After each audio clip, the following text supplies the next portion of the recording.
Hello, hello. Ugh, finally, a space. Hey, girl. How's it going? Oh man, look at this. We've got 4 people. We're done. Misselman's here and Arden's here. We're good to go. We are good to go. I know. I'm excited. Awesome sauce. Sarah, I couldn't believe you put that up and nobody said a word. I can't believe it either. It was just unbelievable. I can't believe there's a war on this world. Misselman, did you hear what Jason said today, supposedly, or when was that, Sarah? Hi, Arden. He's maybe today, maybe yesterday. Um uh Sorry. I'm looking for it now. I took a picture of it because I wanted to 4 hours ago. Oh, we lost him. That's okay. Yeah, he put it up 4 hours ago. I'll try and find it. Oh, there we go. Pix, is it okay if I make you a co-host? I'm just tickled to see Misselman and Arden here. And I am too. I'm just absolutely blown away that nobody picked up on what you said. I am as well. Well, I don't know what's wrong with the space. It was very tired. The space felt tired, I think. Maybe. Yeah, I'm going to refrain from comment. Let's just do our own thing and have an informative, good discussion. I'm Yeah. curious if Misselman heard what you're talking about. If you want to just set the space off. Yeah. Let me um I have so basically yesterday Rich Universe asked what two things would you say that would cause ontological shock? And so Jason Sand's answers were there's a war on for this world, number one.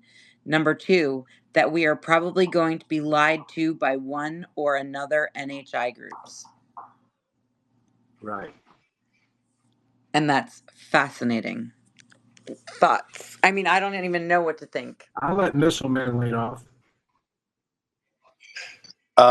So when you say we are probably going to be lied to by one or more NHI groups, does that presuppose like a post-disclosure world where we know who they are? I do not know. That is just what he put down. So we would have to ask him clearly if he was available. Yeah. We have to just speculate. Well, we know we're going to be lied to. The question is, does the government know who's lying to them? Do the good guys know? I mean, is this just a house of mirrors and we have no clue what the reality is here at all? I lean towards that because I think that helps explain the pervasive fear of disclosure. Because I think I've just come to sympathize with the idea that the most compelling explanation for the absolute refusal to disclose any of it is the fact that they can't admit that they don't know what it is, don't know what it wants, don't know how to stop it, don't know where it comes from, um, and can do nothing about it. Because that's the one thing like that militaries and governments that promise security will never acknowledge. Don't you tend to believe though that there has been some, exchange of information, understanding, and that hasn't gone properly in some way, and then there are other parties that are on the playing field, and maybe a lot of parties that maybe showing up late to the party or whatever. I mean, it's just such. I hate to quote Linda Moulton Howe, but I also don't want to, diss her because I think she's been fighting a fight. God bless her, but she says it's all a house of mirrors and a quicksand floor. And I think you're right, Missile. I don't know the government knows what it is or how to respond, but I think they do know some things, and I think they've screwed up some things. Yeah, and I would even go further to say that like one of the things I keep thinking about is, even if, these entities come in and they say, "Hey, this is what it is." How do you trust that that's what it is or that they even know entities beyond the entities that we're talking to that they don't even know about, and I don't know, like it just grows like that. So as much as I'd like to think that maybe the government does know, They only know so much. I agree with you.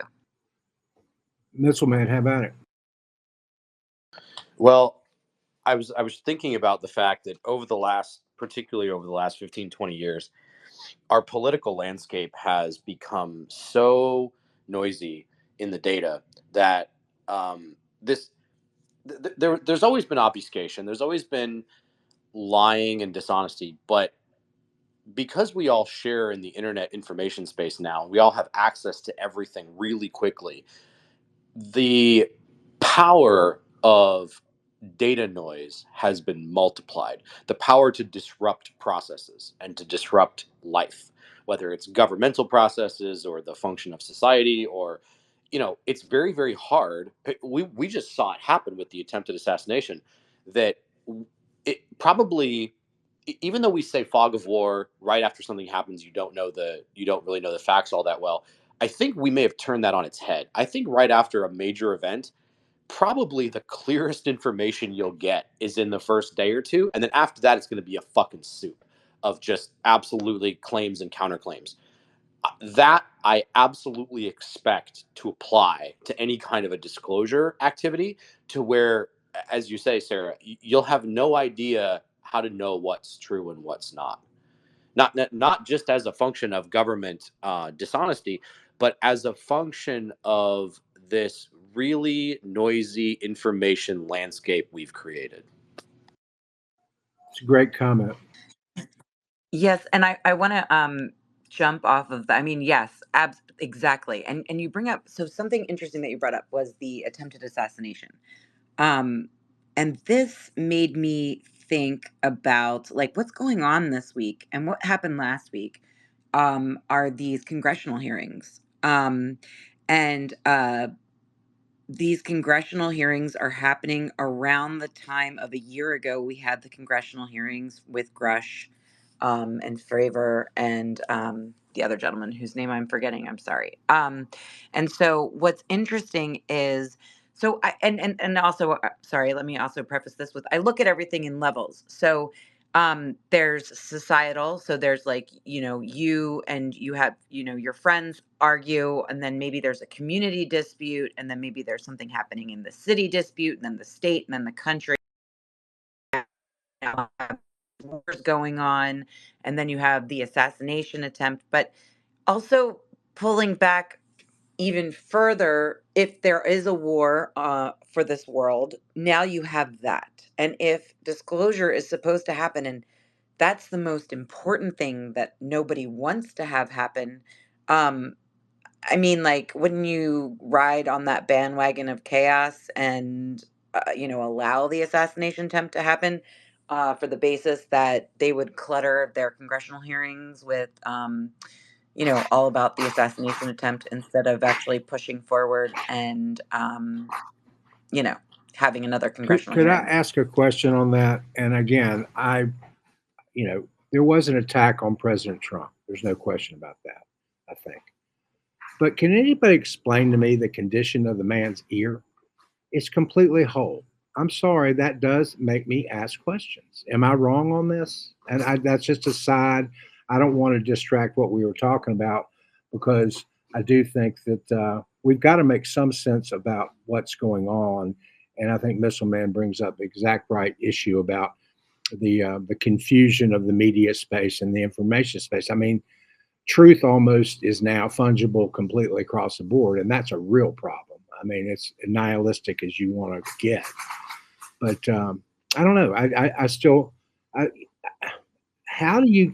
I mean, picks going off of like just that. Think about how close we are to disclosure, how very close we are, and look at all of the chaos that is Well, I don't happening know that we're around that us. close to disclosure. And were you referencing the hearings that are scheduled for October before?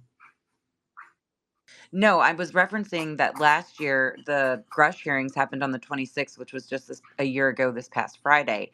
And if you recognize what actually was happening was the hearings last week and into this week are with the Secret Service and the attempted Oh, assassination on okay. I Trump. see what you're saying. Yeah. Because I don't think that, Johnson is against him and Turner's against him and Rogers is against him. So, I hope Luna et al. Can break through. I'll sing their praises, even if they are MAGA. But I don't. But I guess like what I'm saying is that I'm going a little bit beyond that, and I'm saying that that I don't know how if I'm not getting this across very well, but I'm saying that maybe quite possibly the NHI themselves or the government that does not want disclosure is riding off of the chaos that they can create and the hustle and the bustle so that they can keep disclosure from actually Gotcha. happening. Kind of what the government's been doing for the last 70 years. Um, Missile Man, do you think that there is a direct NHI involvement in this continuation, throwing up chaff in the air, creating confusion? What is your take on actual outright involvement by NHI? I don't have a super well invested position. I have some data points that I've come across that, like, I find the idea a little bit fantastic. But uh, the, I I've always trusted Eric Davis as a pretty solid intellect, and he'd made the comment that he believes the phenomena will determine the course of disclosure. That does carry some weight with me. I don't know how a person would know that, though. That one of the skepticisms I have about claims that government knows certain intimate things about motive or origin is I would wonder how they came by that information, and so that's what makes me skeptical of the nature of that information.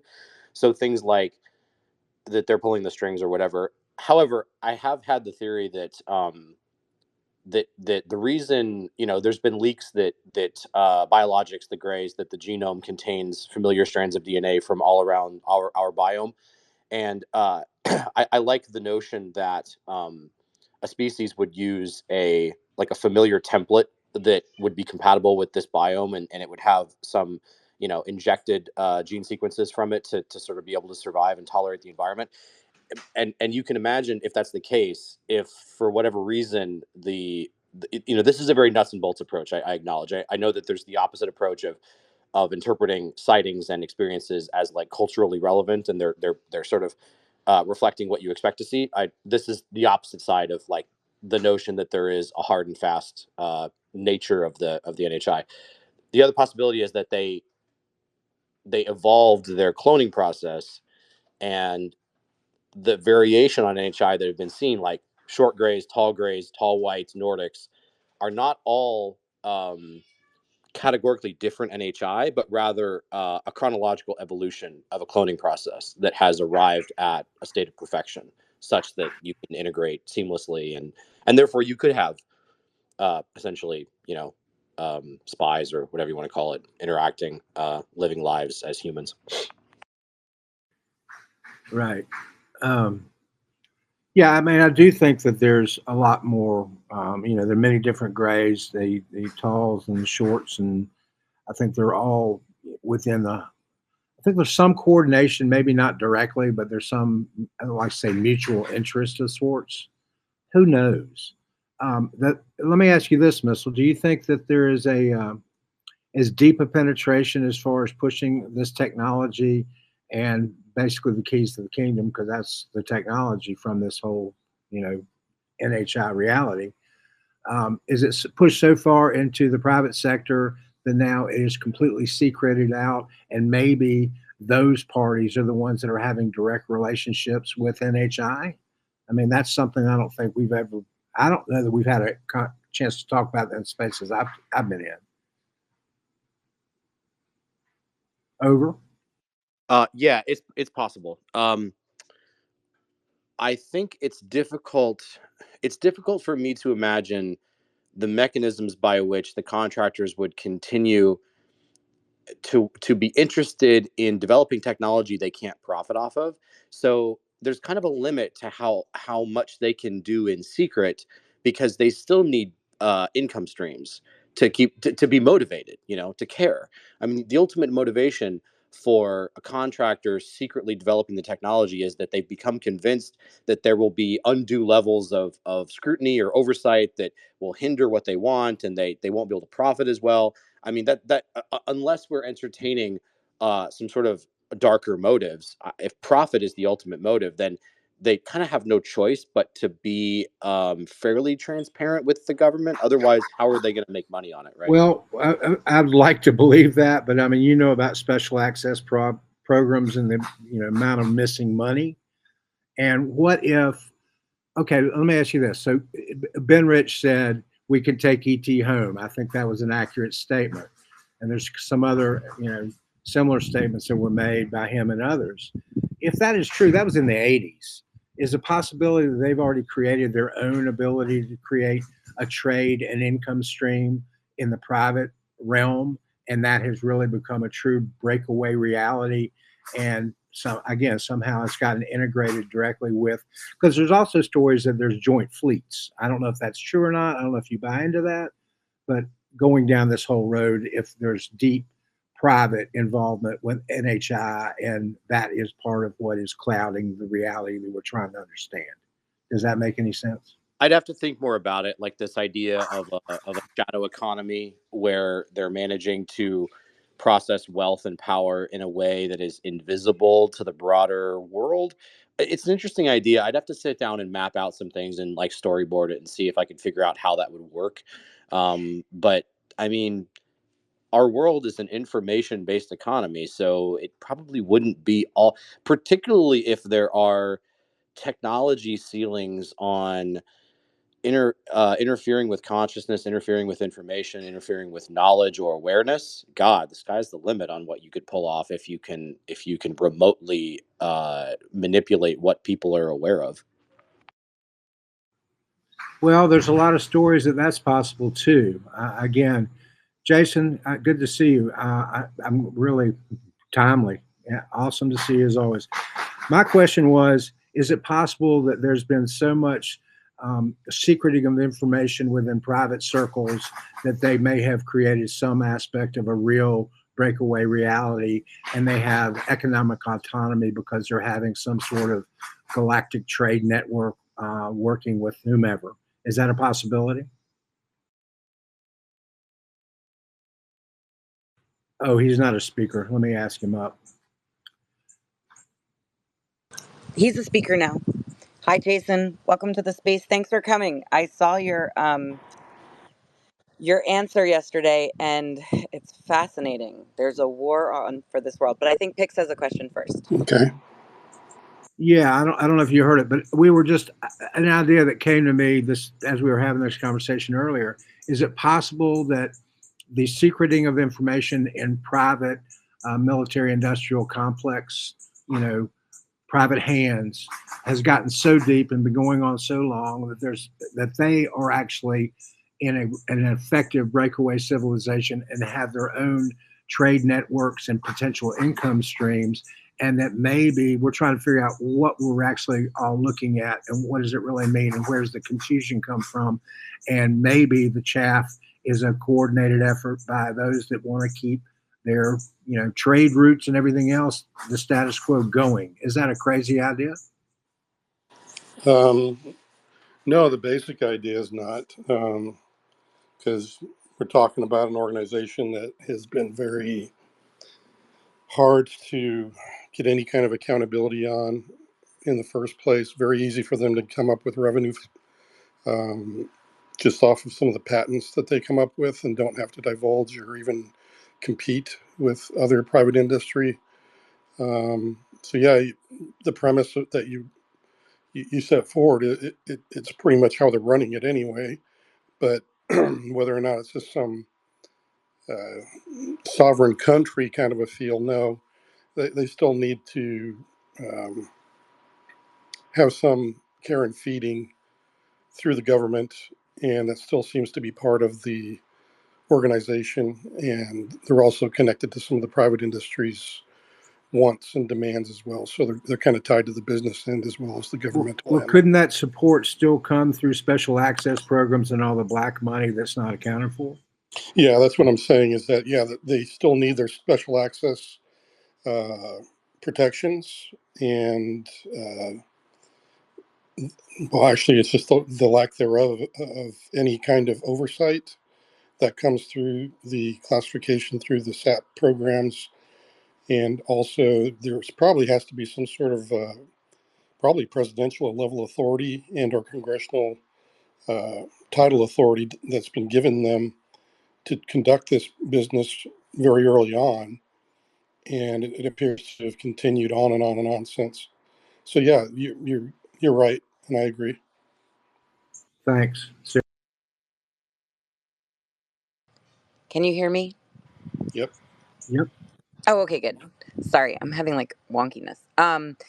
So yeah, Jason, it's really good to have you here. If you just want to listen, please feel free to do that. But while I have you, you had stated that you think onological shock, one of the onological shocks would be there's a war on for this world. Might you elaborate, if you don't mind, to the best of your ability to do that? Um, yeah, I'd say in my mind that the overall ideological divide is more prevalent now in our world as we see it. Um, I also believe that this is more opinion and just reading some things on ancient eyewitness accounts about NHI's involvement and how they've tried to influence our kind.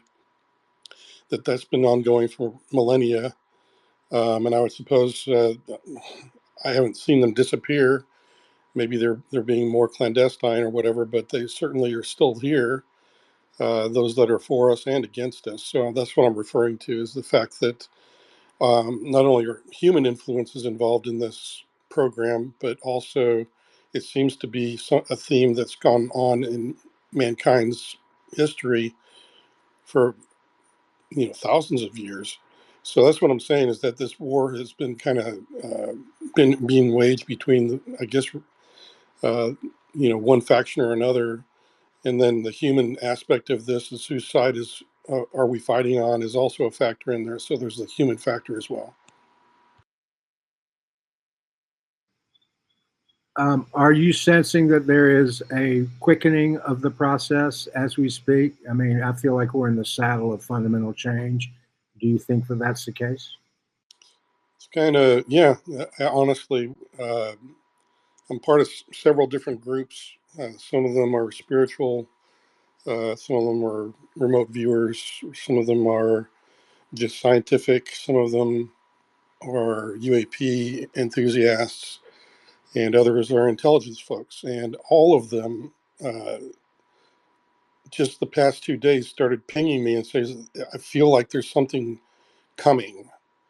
And the spiritual people were saying, yeah, there's like the um, one of the mediums is also does astrology. She's really good at this. Sarah's her first name. Maybe she'll let me talk about her later on, but she's really good at this. Very well trained, and she's a scientist as well. She's the one who pinpointed the fact that uh, we're in some kind of an alignment in the. Let me see if I can pull it up. That which her response was. She was like, "Yeah, well, no, duh. There's an alignment that says that yeah, there's going to be an increase in something." Just trying to see what it was she was in particular pointing to. Hang on, just give me a second here, guys. She said the Lion's Gate is open. Um, da, da, da, da. No, that's not the first one.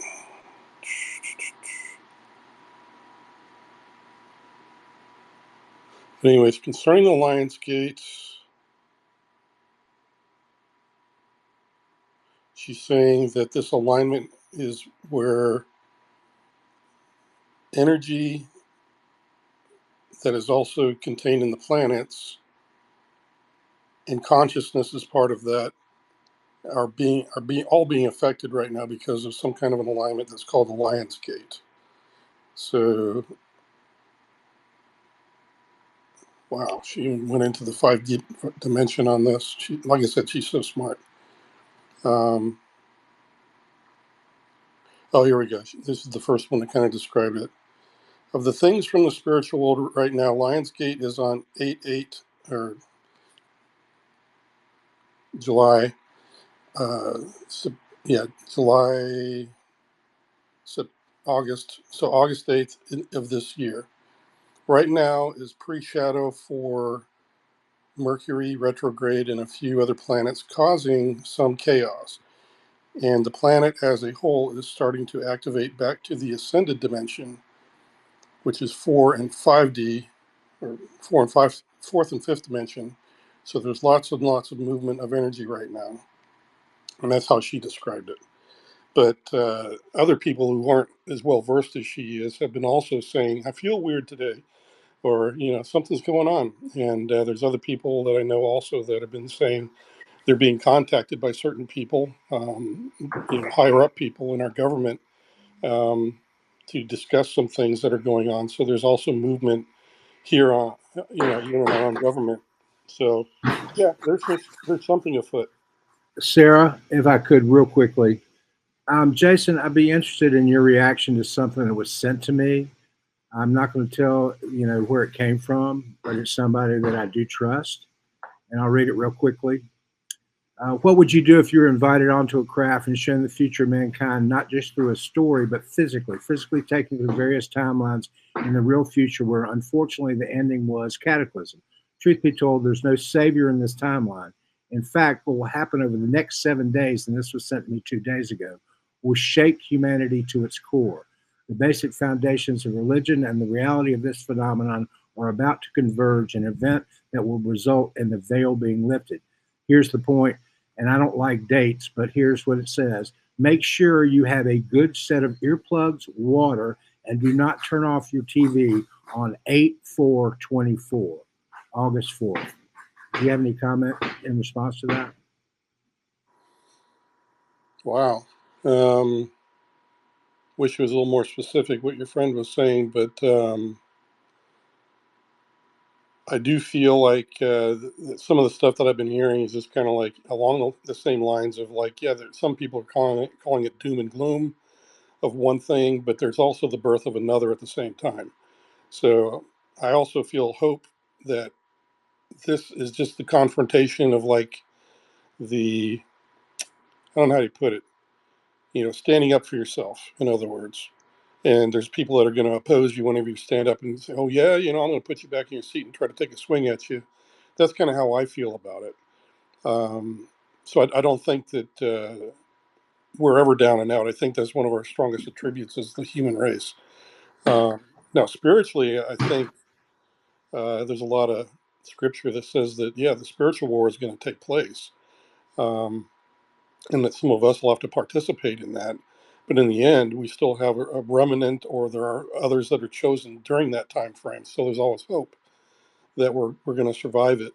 But that doesn't mean that facing it is going to be all the nicer, because that there's always war, and whether it's between ourselves or a spiritual sense of it, um, there's going to be hardship, and I think that's what your friend is alluding to, and Well, that's my feeling of it. yeah, thank you for that.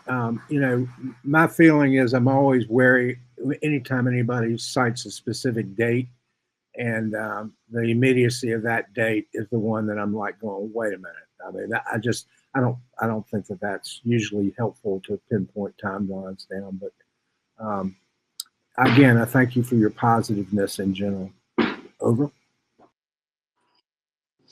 Experience. May we it's good to have you here. Hey, thanks. What's up, everybody?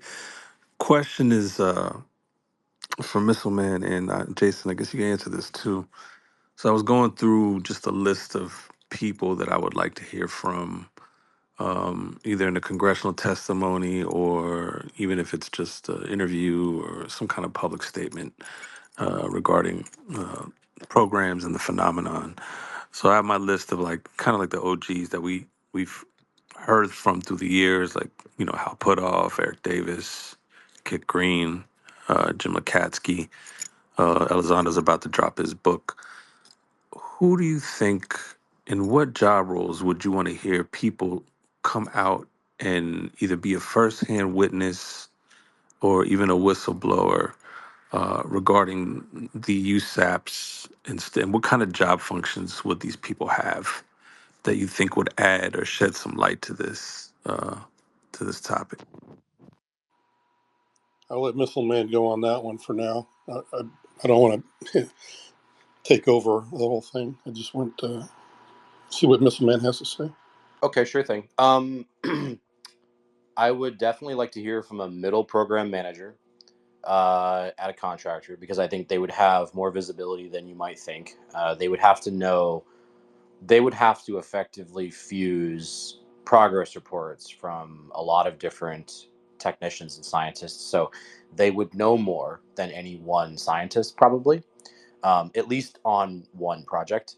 But probably the holy grail for me, I think, and I hope these days, would be a CTO or a deputy CTO from a major contractor. And the reason being, in past years, I would not have been completely convinced that they knew very much necessarily. But as of 2020, there's a new process called the Corporate Portfolio Program that was FOIA'd. You can find the memo from the DoD online somewhere, that describes a U.S. government-sponsored program in which the senior fiduciary officers at major contractors that operate SAPs and WUSAPs can be read into all the secret and top secret SAPs and unacknowledged, acknowledged, waived, whatever, across their organization, regardless of number of billets available, which is pretty significant because even if you have a need to know, you can be denied access to a SAP if there are no billets available. And so in the past, that may have been something that prevented fiduciary officers from knowing very much. But these days, I think one of the fastest growing populations of people who know the truth of the program are current and former fiduciary officers at the large contractors. So I'd like to hear from a CTO or a deputy CTO. I like that answer. Jason? Yeah, for me, I'd like to hear from some of the scientists and physicists on some of the breakthroughs that I know they've had scattered patents that they've, kind of slid in underneath the radar and kind of challenge the current science that we have in the public realms and in the academia. I think that would be an eye opener. I think it would lead to a lot of honest discussion with the science community to finally hear from these folks that have been, touching and playing with these exotic materials and exotic technologies and NHI and what have you. That there are other theorems that they haven't even explored and or might add to the theorems they currently have, and find that there's much more to it and there's other connectedness to things that they hadn't even dreamt of before. Because as you know, the scientific pieces are of our society, it's been, gosh, I don't know, probably one of the longest drawn out debates just to get them to agree on just one thing sometimes, um, until somebody finally has the breakthrough that is needed. And that's why I'd want a scientist to come forward, Yeah. and actually come forward with some of that information. Yeah, I like both those answers. To me, obviously, the science and the data is really compelling because if they are studying this, there's got to be a shit ton of data, right? A bunch of experiments that have been cataloged and attempted. You know what I mean? And of course, follow the money, right, Missile Man? I think that's where you were going with that, as far as some of the funding, or maybe tracking down where things get dispersed. So that's interesting as well. I like both those answers. And just to tag on to that note about experiments, that's probably one of the more interesting areas you might find people who have been exposed throughout the DoD and the DOE. There are a number of national labs that have kind of unique boutique capabilities that, while you could in the basement of a Lockheed facility build your own particle accelerator or build your own enter exotic test facility here, you could. It would be extremely expensive and complicated and long-winded and big footprint and noticeable. So that's probably a large part of the nature of the DOE's involvement, besides the classification and architecture, is the fact that they have facilities to do a lot of the novel testing. And so if I were like doing paper trail forensics and I were trying to find where the stuff had gone, it would be a bunch of different DOE and DoD test facilities.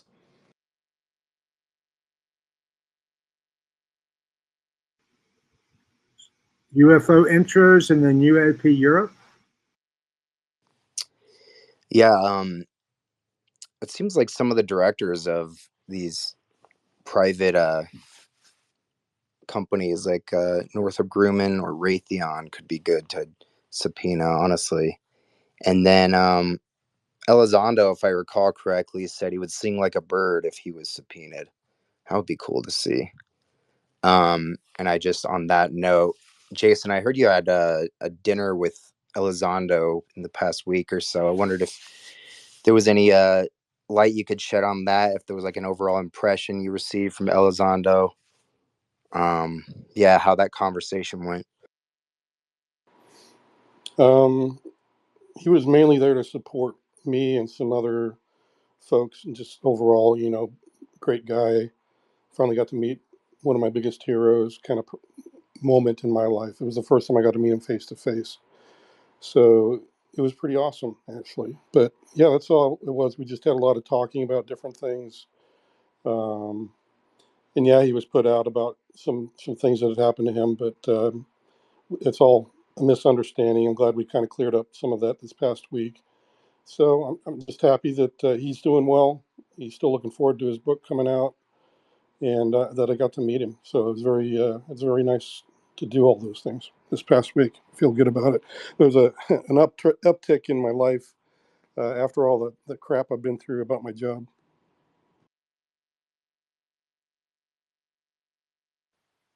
Hey Jason, glad you're doing this. I had a question in regards to remote viewing and astral projection. Does the US government have biotechnology or technology which makes it easier for them to remote view or astral project, like environments or technology like headsets, stuff like this, that kind of, or like EMF cages and stuff? Um, this is an area that I've never really participated in. I've been told that the people I know that are able to astral project see me in what I call my dreams, and then when we share some details, there's a lot of match up to it. So I guess I only seem to do it when I'm sleeping, and I think I'm dreaming. But these people tell me what I'm dreaming, so I kind of give a little bit of credence to that. But honestly, this is a weak area for me. I do know and I do trust in some of them. Some of them do seem to have a stronger propensity towards it. Now, when it comes to the NHI, um, I think that they do something that we don't, and that is they already know from generation to generation that they can do these things. And I think that their children are probably raised knowing that these are capabilities and that they can just be taught, just like we teach, our kids how to do ABCs. And I think that's something that honestly, you could probably pass on from generation to generation and get better at. And the same thing for our humankind is that, we just start with helping ourselves understand what it is to do these things from, sources of people that actually have really good accuracy in some of the disciplines that are required. Um, and I know it's never been an exacting art, but you do have some people that are up in the 80th percentiles and higher sometimes when it comes to predictions and different things and what they're seeing and what they understand about stuff that some people can't even begin to know how they figured out. I think Casey was a good example of how he just naturally could tell you that, what was wrong with you medically and tell you how to even cure it all in one. And he never really studied any of that.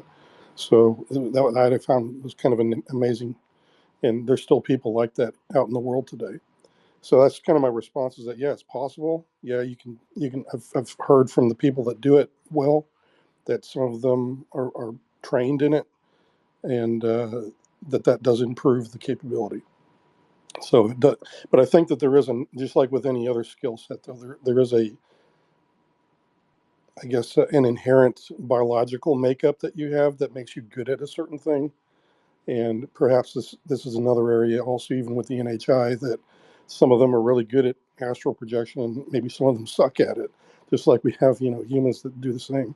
So I would say that it's kind of like a skill set rather than just something that everybody can get to, 100% level on. Okay, thank you. So I guess you have to stop interference, like electromagnetic interference, like phones and stuff. And then also, because Yep. I saw this startup where they basically use a machine learning model, it's called prophetic AI, where Mhm. they try to stabilize lucid dreams. And they're doing it with MRI scans and EEGs and stuff from the brain. Yep. And it's super interesting because when I think about that could be possible, I mean, the US government probably has like technology where they can already do this in certain ways, right? Because Yep. And you're right. I'm trying a little experiment here at home because I've started to hear about these different waves that are electromagnetic waves that actually can enter in and through your body. And there's starting to be some scientific papers I've read up on it that, yeah, it does affect your mind. And there's good evidence also that, people that always talk with their cell phone up against their ear, that those gigahertz frequencies can actually cause ear infections and inflame the tissues, just like, a low grade microwave oven would do. So I tend to leave my little experiment is this: I'm trying to leave my cell phone across the room. If I'm not on the internet, I turn off my router and everything Wi-Fi. And I've kind of already checked around my current living area, and this area is kind of in a pretty much of a dead zone. It's really hard to get a signal here, so I'm glad for that. So that when I turn everything off, um, I'm trying to see if that helps out. And I'm also trying some of the things where they say that, standing on the ground in your bare feet actually zeroizes the electrical flow inside your body, and that's already scientifically proven. And everybody should go out and, just kind of wiggle their feet in the grass for a while, and within 20 minutes it's supposed to deaden any loose, like, vibrations or frequencies that might be rolling around in your body from, touching your cell phones and things like this. But yeah, I'm just trying to see if quieting some of that helps. um, are these so 5G and like all yeah. these kind of electromagnetic things bad for remote viewing abilities? Like, do people remote view or astral project better in like a skiff, for example, or like this kind of environment? I've I mean, never is heard. if it's an innate ability for Yeah. everybody to do, you just have to optimize your environment, right? And and then Yes. just try to your skill, like build out your Yeah, remote viewing ability. that's a good question, and I could ask some of the remote viewing friends about it, because I know at least one of them um, did describe that he had to be in a certain room for the training, and I don't know whether it was acoustically and electromagnetically proofed. Like where it Also, could it's, I mean, light or also can dampen. enter your brain, right? Like Oh light yeah, itself. yeah, light, So that's light, like, yeah. Um, Yeah, light has an effect as well, and they're finding out more and more that light is actually something that transcends even dimensionalism. Just by, like, they're showing the different things about it, the way it's observable from a distance, and that it's also one of the few things that is also a wavelength and a particle, and I find that very interesting, um, because a particle, it's more finite, whereas a wavelength is more like, just like a wave on the ocean top or the top of a pond. So it has both of those activities going on when it comes to, sound and light. So there's a lot to be said about how we understand that. And on top of that, it's three dimensional, and it does seem to transcend in some cases other dimensions as well. So I find that extremely curious and requires more study. But yeah, I agree I with you. just, I just want to thank you for coming forward and being courageous and everything. My Thank last you. question would be in regards to the spheres. Mhm. What are the spheres? Who controls them? Is it You're, the are you U.S. government or are like you these talking about spheres the large you spheres, that are or kind of, are they an enforcement mechanism or defense mechanism? Like, are you talking is the it structured spheres or the light like these spheres? spheres who every time you see a UFO, there's spheres around them? Oh, Basically, they try to stop, I guess, landings or something. I'm not sure, but I is it like an always, enforcement mechanism or more like a defense mechanism? like that you cannot land. You know what I mean? Yes, and I think it may be all of the above. My impression is the way that they deploy around the craft that we see, that they are drones of some kind that have sensors inside of them. And yeah, they could be used to scan the ground and the surfaces where they're wanting to land, or just in the environment. They could be scanning for other things that maybe they're in the environment that they're No, I mean, like scanning for. they're around the craft, right? So every Yes, time the UFO tries to land or seems to do something, these spheres appear. So are they like government spheres, cryptoterrestrial spheres, or like kind of like a von Neumann drone? You know what I mean, right? Gary Nolan speaks yes. about it. This guy from the UK speaks about it. You see them every time you see a craft, you can see their spheres around them if they appear, kind of, right? So Yeah, I would is it say that I've seen them mainly around government type sightings. However, there are some that I look at and I think, well, that looks more NHI, but it's still acting the same way. So I think that no matter whether it's the government or the NHI, that these spheres are part of those craft. And perhaps the people that captured the ones in the government figured out how these spheres worked, and they're using them just like the NHI do. So I think that originally they were an NHI innovation that we found how to work, and we've continued to do that. And even now, we're starting to find that even our drone technology, just with the ones that are like the quadcopters, that they're deploying those out of larger craft as well, just like you would see with the UAP craft. There's these smaller drones that can now be deployed to do reconnaissance of a landing zone, just like we would here. So they would have the same application as an NHI would use. I would say that, yeah, there's a lot of commonality in that, because there is a desire in any flying craft to have some other kinds of sensors that could go out and deploy, so you don't have to, and then you can figure out and strategize how you want to either enter an area or exit an area or land in an area, and know what dangers and risks are there. And I would say that, yeah, that's probably a common mission type for those types of drones, but I think they are drones in any case that they're oh, used. okay? And Why that's do you just say my, NHI when it's future human?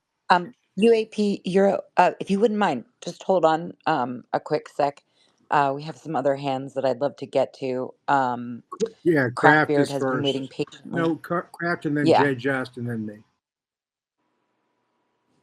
Hey, Jason. Thank you for being here. I just want to ask, just so I don't ask something that someone has already asked you. Has someone asked you yet about Jason and the Lou's book release at all? Because I don't want to ask it if it's been answered already. oh yeah, it was just a misunderstood comment that I made. That's all it was. It was just, there was no intent whatsoever that uh, Jay had done anything wrong. Just that I know that for whatever reason, he and Jay, I don't know, there seems to be some tension there. But that's all that was really said. It was just that, in addition to his book being leaked, that Lou was just saying, yeah, and in addition to that, yeah, people hate me. Is all he was kind of saying. Okay, gotcha. So it wasn't. So it was basically something getting like pushed out of Right. I out of could have said it proportion. better, I guess, and made it more succinctly like that. But I was just, again, speaking extemporaneously, and I don't always get it perfect. So I'm apologizing to Jay and Anderson that if that's the impression he got, I'm sorry. But no, it wasn't really related. And it was just more like, yeah, we were just talking about the book leak. And yeah, and yeah, Lou gets a lot of bad mail sometimes. So yeah, he was just saying, yep, you got lots of people that don't like him. That was just more or less the comment that he made. Okay, thank you so much. Yep. I think we got Jay Just, right? Hi, Jay Just. Yeah. Hey, Jay Just. Hi, Sarah, Close Space. Hi, Jason. Thanks for being with us. I'm Yep. just, I'm just wondering, how, how far do you think we're getting? Like, like as you see it in disclosure, do you think we're even close to getting some sort of disclosure? Yeah. Um, I'm actually kind of seeing some good things moving right now. And there's going to be more to come, I think, with all of that. So yeah, I'm kind of hopeful right now. I'm starting to see some things move because, like I said, I'm getting the feeling like there's something happening, and there's a lot of other people that are in the know that are feeling the same way, that the hush is about to break somehow, that there's going to be a movement somewhere, either seen or unseen. And I'm hopeful that that's going to be a positive push towards disclosure. And I think there's been some people that have said some really smart and intelligent things about disclosure. And I think that's a good thing, that I'm starting to see that there is a desire to really nail down what are we going to try to do this year, is really what it boils down to. And that's really good for me to relay to you guys. And I'm also hopeful.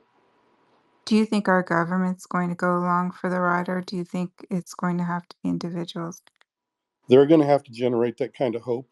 Um, I've already seen how last year, how it was stamped out, how the NDAA got watered down, and all that kind of stuff.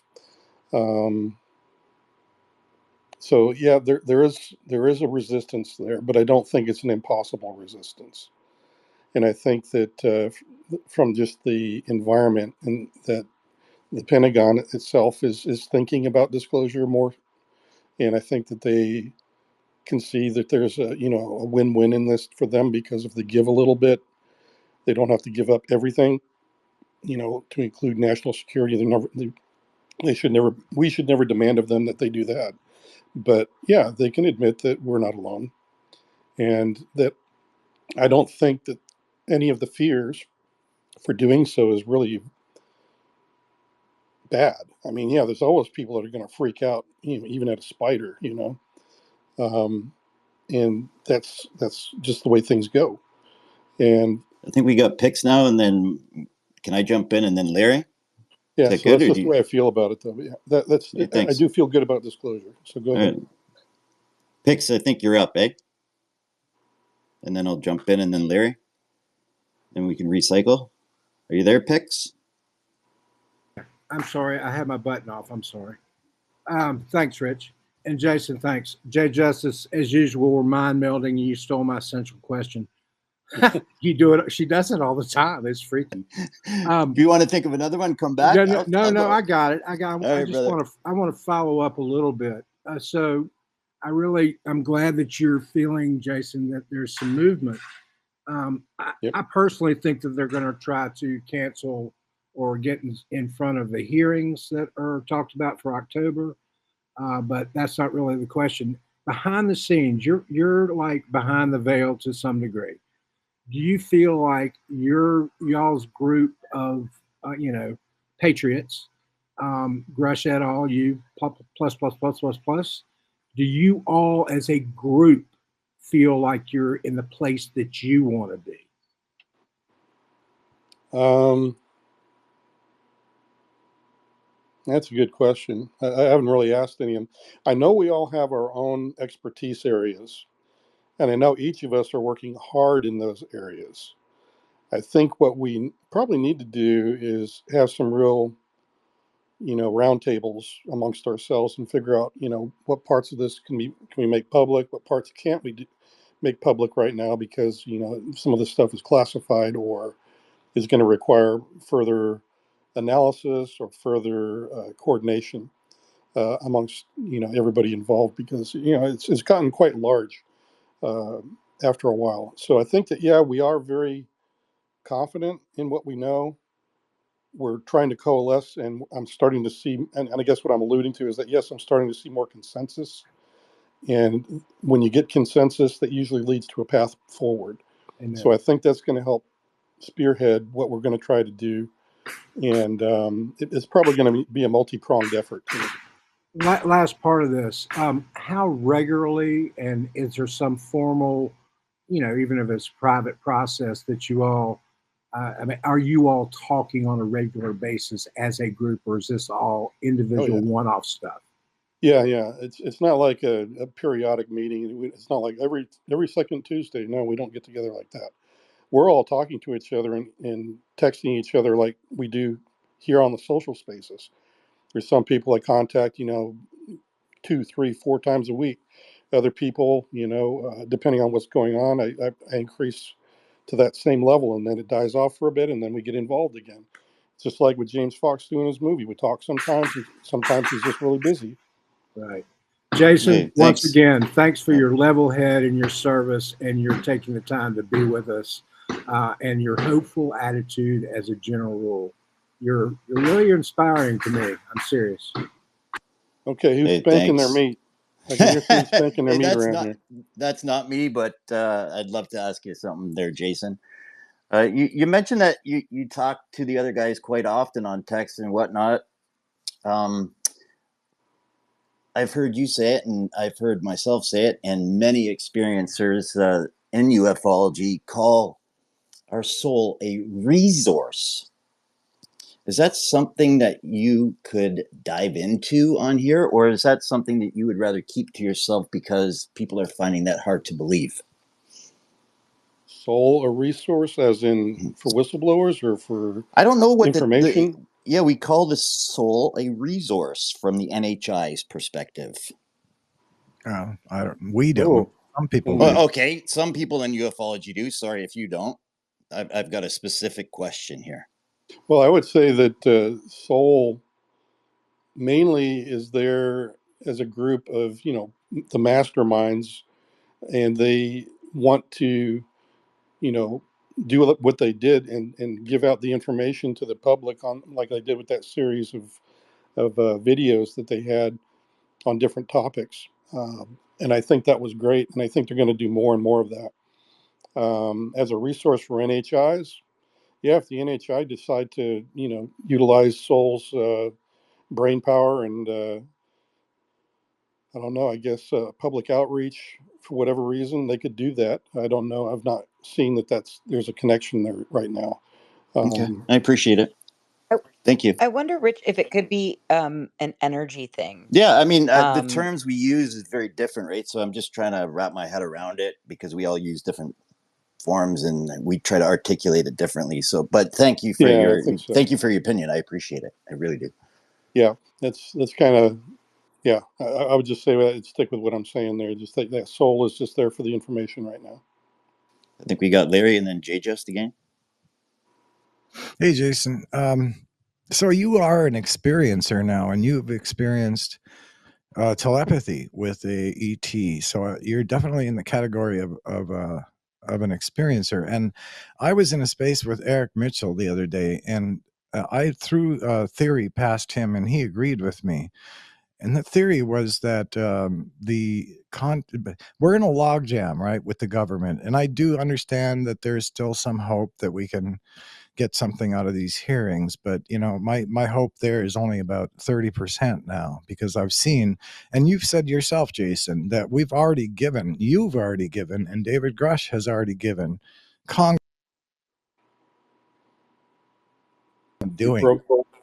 You're breaking up. Oh, I'm breaking up. Yep.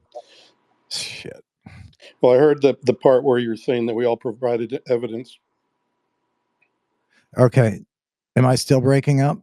Yeah, No, we here and even there. Okay, so I'll just finish quickly. Do you think, Jason, that maybe the way to break this logjam is going to be done, like you said, possibly a hidden hand, that the abductees themselves, the contactees, are going to lead us to the promised land, because that's because the other avenue isn't working. And so I have great hope. But do you have any sense of this? What do you feel? Yeah, I honestly just had one of my really good friends there that I do talk to and have a lot of confidence, and he and I both were feeling the same way today. That yeah, there is an invisible hand that I know that I've spoken of to him as well as to other people, even other whistleblowers. That there seems to be this timing where I can't explain how the doors just open and people start calling all at the same time, and they don't even talk to each other. Um, and then there's times where there's a lull and there's nothing to be done other than just to stick with whatever program you're on and just keep doing the same thing. And then you just have patience and wait it out. And then the next time this invisible kind of hand touches you, you just got to be ready to move. And that's what he and I were both experiencing today. Wow. Me and my friend, just that, yeah, there does seem to be that going on as well. And I think that that's affecting our government. I think it's affecting the people in the program. It's also affecting the NHI people that are probably in contact with the people in the program. And I think it's making some of perhaps the nasty types of NHIs uh, I think they're starting to jump out of their skin scared about some stuff because they think that they feel that there's a level of doom coming their way. Because that's kind of how I feel about it. And I think there's been a couple other people too that kind of feel that that's what this change in the atmosphere is about, is this quiet just before, the good guy punches the bad guy in the mouth. Yeah. And, and I think that's kind of how it feels to me right now. Whew. I agree. I'm finding that the energy has been very rough. And yes, calm, but like a rough, like an edgy something is going. I mean, it's just with everything happening in Venezuela, and then you like today with Israel and Lebanon, and it's hard to.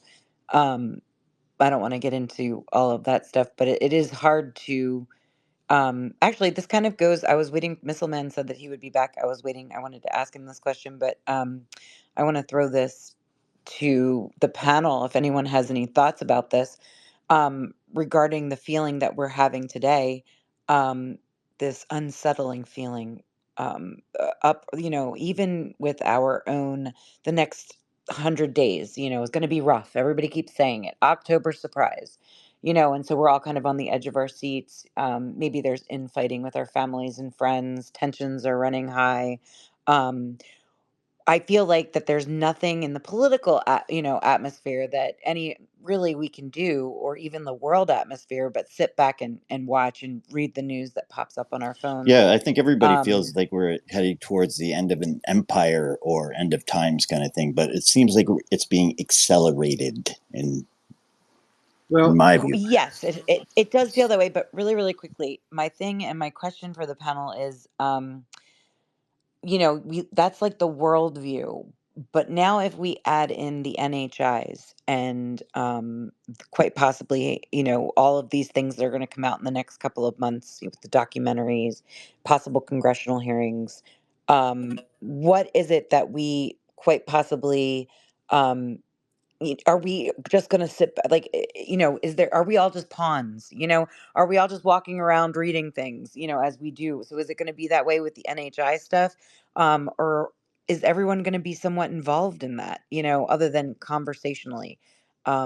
Well, I'm just curious that what depends anyone. if the NHI want to narrate for us or let us have our own free will to narrate. Because the free world has the ability for people to narrate for themselves, but in a lot of other places around the world, the government tells you what to do, what to think, and in that sense, there may be competing intelligences out there that align with one of those beliefs or the other, or something else entirely. So, if we want to assert our narrative in that domain, in the cosmic domain, we must require that we pursue as a planet a free world narrative where the people can narrate for the people, by the people, and not be told to follow the narrative of a king that wants to tell you what is allowable or what is acceptable to say. That's not the people's narrative. That's his narrative, Hey, or Star that Captain. person's if narrative. I may, real quickly. Yeah, Star Captain, can I interrupt? Can I ask some people to drop down because we're getting a lot of requests to come up? If you're Yep. not speaking, Yeah, I can would you drop mind down, dropping Rich. down? Like, I'll go yeah, a down, couple Rich. people, doesn't matter. Yeah, Sure, Rich. I'll I go think down. pop back. Yeah, pop Yeah, back sure. up. I'm more than happy. All right, I'll and make then I room. think we'll get to Jay Jess because her hand was up, and then mine, and then Star Dude. You Can can you jump still back hear in. me, Rich? Rich, can you still hear me? Yeah, I can, brother. Can I make a quick comment on this? Of course, of course. Yeah. I, I think what Jason is kind of intoning and others is everybody just needs to stay centered, and let's just love our friends and love ourselves and try to make some common sense plans for stability within ourselves, and we'll have to wait to some degree. And I like what Star Captain said very much, as usual. But history moves, think of it as a sine curve. and we are definitely in a a high or a low, however you want to look at it, relative to historical signs. I think we are in that saddle of epochal change. But we're all feeling a certain energy right now. It may be a solar energetic, it may be some other energetic, but just everybody stay cool and let's just see what happens. And if it's Good time to check Yeah. our sovereignty right now. yeah, I like that. Yes. That's exactly the theme that I feel like having gone through different ebbs and flows with all of this from the time I got involved. That's exactly what I would suggest. That's the wise thing to do.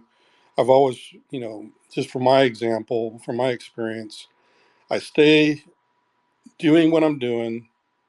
If I felt like I was prompted and what I'm doing is noble and kind and edifying, and then if I feel there's any kind of malfeasance or it's going to end up wrong or I get a bad feeling in my gut, I don't do it. So usually if I'm not, you know, getting edgy, if I don't act on my, like fears or hate or anger, I'm usually on the right side of things. And that's really what it is. So that's, to me, that's what staying the pace or It's staying in the race is about right it's now. important to lean on our essential humanity, and that will Correct. allow exactly what Star Captain's alluding to as well. That Yes. is our sovereign power, and That's so exactly right. and You it's what we're being told is we're kind of failing at that too, like a lot of Well, other things. yeah. I mean, So think yeah, about how the conversation would be right now if only all I spoke about was fear and hopelessness, and we're all doomed, and how awful you would all feel right now. But I'm not saying that. I'm saying no. I feel like I'm in a lull right now, but there's something coming, and that there's some things that I feel hopeful in, and there's some things that honestly I don't know what to feel about right now. But I'm going to stay in the race and just continue to wait for things to reveal themselves, and that's all we can do. amen. Thank you. I Yeah. think we got Jay Just, and then I'll go, and then whoever else has their hand up. Star Dude, if you want. Jay Just. Yeah. So, Jason, are we going to get any history on how this whole thing started? Yes. You're. I'm trying to write a book, and I'm going to add in there some of the things about how I think everything played out. Yes, and I'll try to lay that out. But pretty much, it started off with a recovery, and things went kind of south from there. One bad decision after another, and it forced a meeting to happen between the NHI and the people in the program, or the people in our government rather. And then the program stood up, and that's where we're at today. Is were some of those decisions correct, and is this deception and just not ever revealing that we are not alone is really a great idea, Do, and that's do kind you of how it all goes. do you go back to Aurora, Jason, as far as the start of your scenario? No, it goes back further. Okay, thanks. So, are there going to also be out of the witnesses, are they, I know I asked you this, but do you know anyone specifically who worked with NHI, or were they just simply working on tech or in the program somehow? No, I was privy to the conversations of both biologics and the exotic tech. Oh, you were privy to the conversations of both biologics. Correct. And yeah. Yeah, because So, well, okay, go ahead. I was just going to say, just to clarify, that was my job. Was that for these 2 week missions with me and the other three analysts, our in, complete and total job was to figure out the mission type of every one of these offices, um, by listening in on all the stuff and figuring out who talks to who, what locations are going and working on this, and what other locations working on that, and then writing up the report as if we were Russians or Chinese people that would have discovered this kind of stuff from their loosey goosey, poor security practices. And we pretty much would have the report and tell them, here's the things you need to patch up and fix for the good guys. You're not going to get this kind of report from the Russians or the Chinese. So have at it.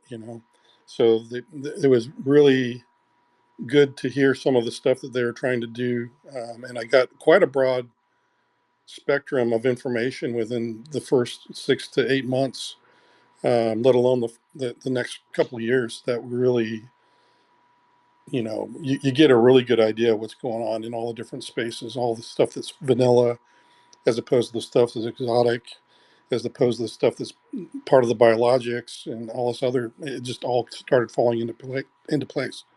Anything that's interesting you can legally share with us that you can think of? And are we going to get like categorized, uh, um, you know, uh, lists of who and what and where kind of thing? Well, I can't talk about the exact names. I can talk about, probably locations to a certain extent.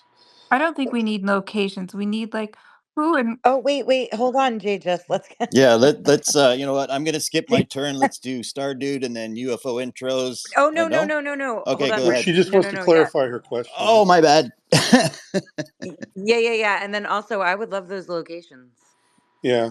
So, yeah, I would say I don't want yes. to get anyone in trouble, guys. No, This no, is the I can't thing, get you into know. trouble Oh. because I'm not going to talk about, the classified pieces or the things that should remain confidential, like my friends' names and things like that. Yeah, I just want to know about the NHR themselves. Like, what Oh, are we that's dealing totally with? unclassified. Totally Yeah, so that's unclassified. what I want to know about. I'm more interested in who and what and where and from and like like who are, our fellow um space brethren. Oh, okay. Well, I only inside the program I knew of only the tall whites and the grays, and I think I mentioned there was a mention of reptilians in maybe only one or two conversations, but it was very scant, and I wasn't able to draw as many conclusions. However, the blues and or the tall whites and the grays are the ones that were mainly involved in any of the programs. But even then, when I say involved, it wasn't full-time involvement. They really didn't like working with the humans at all on any kind of technology, because we've time after time taken what they thought was for a benefit to mankind and turned it into a weapon system. And that, I think, they found very discouraging. So if they ever participated, it had to be very managed, very controlled, and it could not be to um, produce some kind of a weapon that, you know they had a direct impact on. Only that they would help with the, like, maybe laboratory environment. That's about as much as I ever saw. Or That's really interesting that they're the ones that were keeping us in a box. well, yeah. I mean, I think that's why, again, going back to the history of the whole thing, I think that's what happened, was that once the program was confronted and saw they were outmatched at a certain point, I think they probably had to, start playing nice, but I think they still refused to give back what they had. And so that, again, is that a good or bad decision? Well, that's something that they're going to have to contend with, and that's going to be part of the end game as well. Um, I think, to a certain extent. Where would So, they stay if they were working on a Should we base? get Like, to would other they hands? yeah, Should we I'll do come that? back to that. Yeah, let's get to other hands just out of respect for like the other people up here. Star Dude, UFO intro, then Yo, G yo. Just again. Question for you.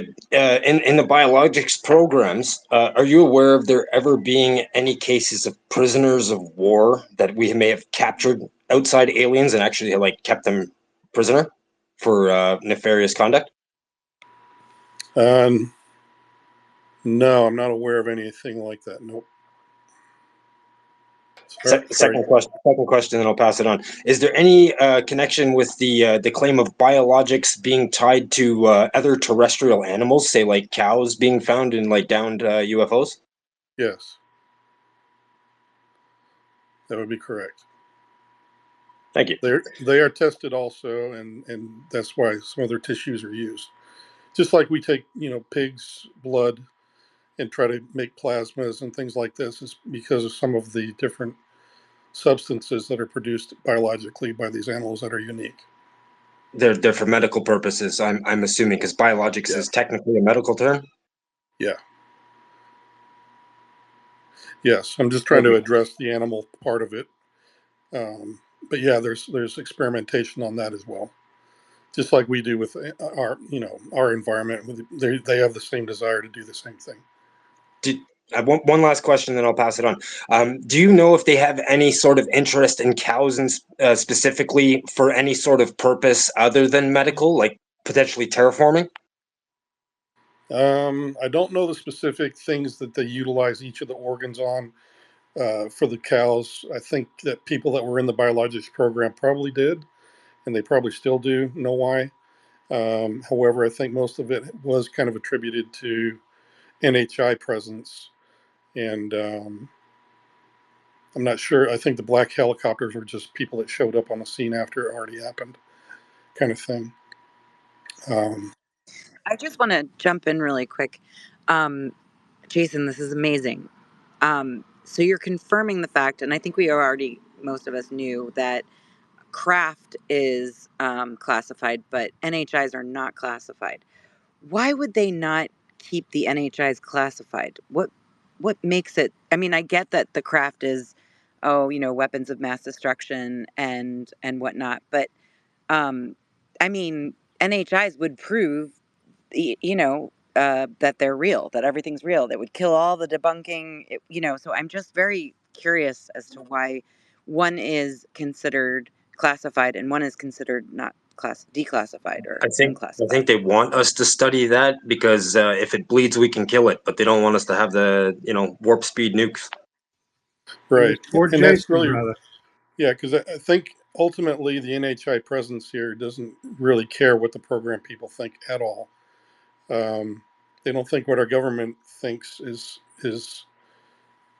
any more than just a graceful way to communicate with the people that they have to discuss things with, and that's why the NHI are totally unclassified. As I think that over time, every time that there had been probably any kind of a restriction that came from the humans that ended up in the sphere of the NHI's presence, I think the NHI took offense to that because just by the way I was introduced into the program and there being an area of the base there in the mountains that you could walk around without a badge and you weren't supposed to have a badge.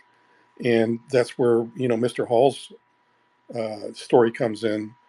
And he describes it very beautifully. And that's why I agree, because when I was introduced and shown where he worked, the base commander actually said, "Yeah, this guy, the weather guy, doesn't he can walk to wherever he wants to. He's got full access, and he doesn't even need a clearance."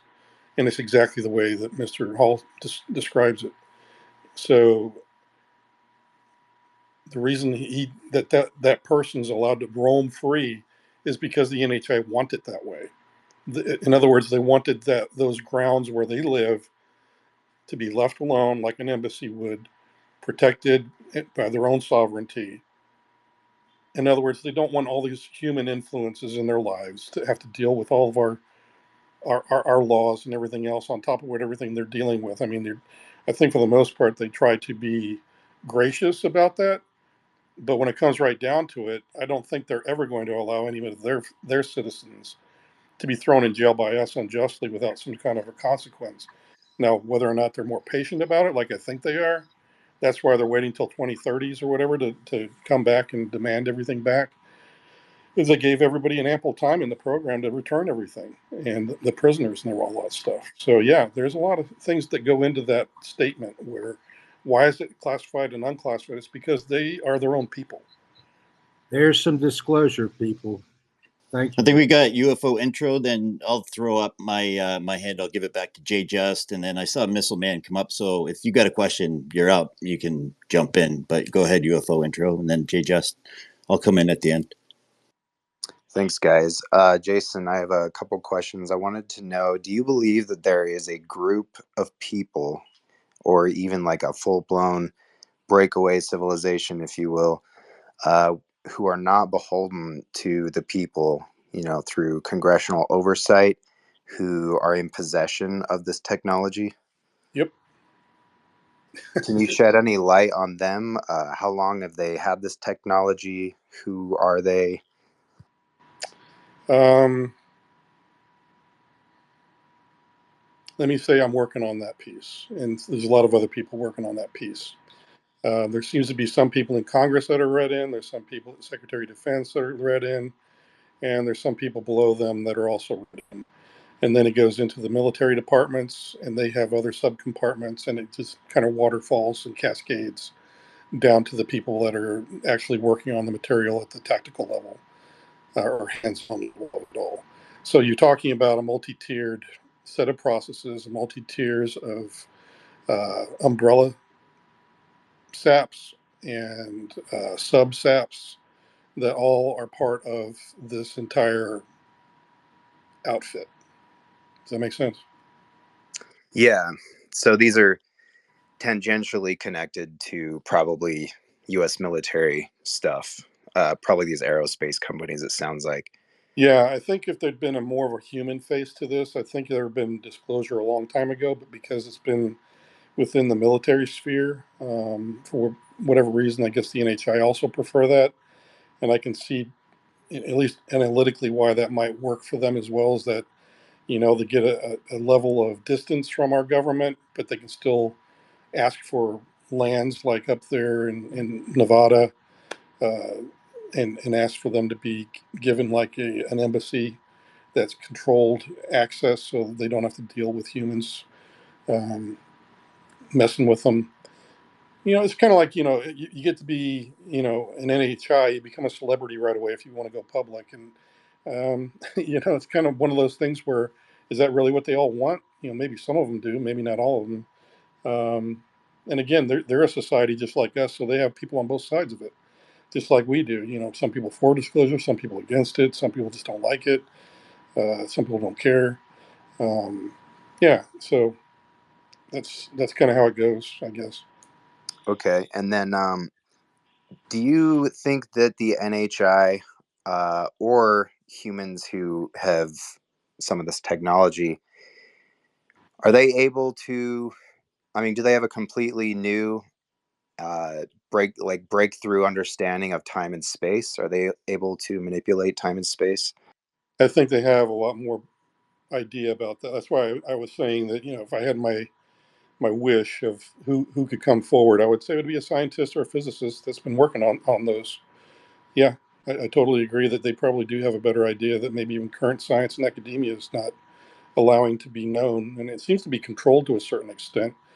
Uh, a lot of times, both by the government and by the science community, and even academia. It seems like maybe it's either by pride and ego, or it could actually be a manipulation in those realms to stop us from, you know, making a big breakthrough that maybe the NHI think is very dangerous, just like they did with nukes. Yeah. If I could get one more question and then I'll drop down and so other people can come speak. Do All right. you what do you think of the idea that there are a nefarious group, a malevolent group of NHI who are actually pro disclosure? They're pro kind Yep. of catastrophic disclosure. Yeah, and I think those are the ones that are going to leave us to our own. Uh, if they do come forward, they're not going to be the ones bearing gifts. They're just going to come with a message that says, "We're here. We're going to protect you. We're not going to allow these people, other bad influences, to take you over. We're going to do what we can to protect that. But you guys are kind of on your own to figure out your path forward. But, time's a wasting kind of an idea, just like we've been hearing all along." That seems to be what they were saying, at least the good ones. The bad ones are all about probably just false gifts, beware of the false gifts, kind of thing. And that's what we're probably going to be facing here, because a lot of people are going to be like, yeah, we want to know, we want to travel in time and all this other stuff, but we're not ready for that stuff yet. But the disclosure piece specifically, and the idea that the malevolent NHI do want Yeah. that full Oh catastrophic yeah, disclosure. they'd love to have an overt campaign with us to take control of what they feel they want. Yeah, I would say that's been a huge desire of just about any idealism, whether NHI or human made, that's if you want to be a tyrant, you got to take stuff over and you got to stomp out people that you don't agree with. That's kind of how they'd probably love to have an overt campaign for that. Okay, so put differently, a benevolent pro-human NHI is not necessarily for full catastrophic disclosure. Yeah, right. They're going to be like that kind friend that is there for advice, but is just going to leave you and tell you, it's up to you, bro.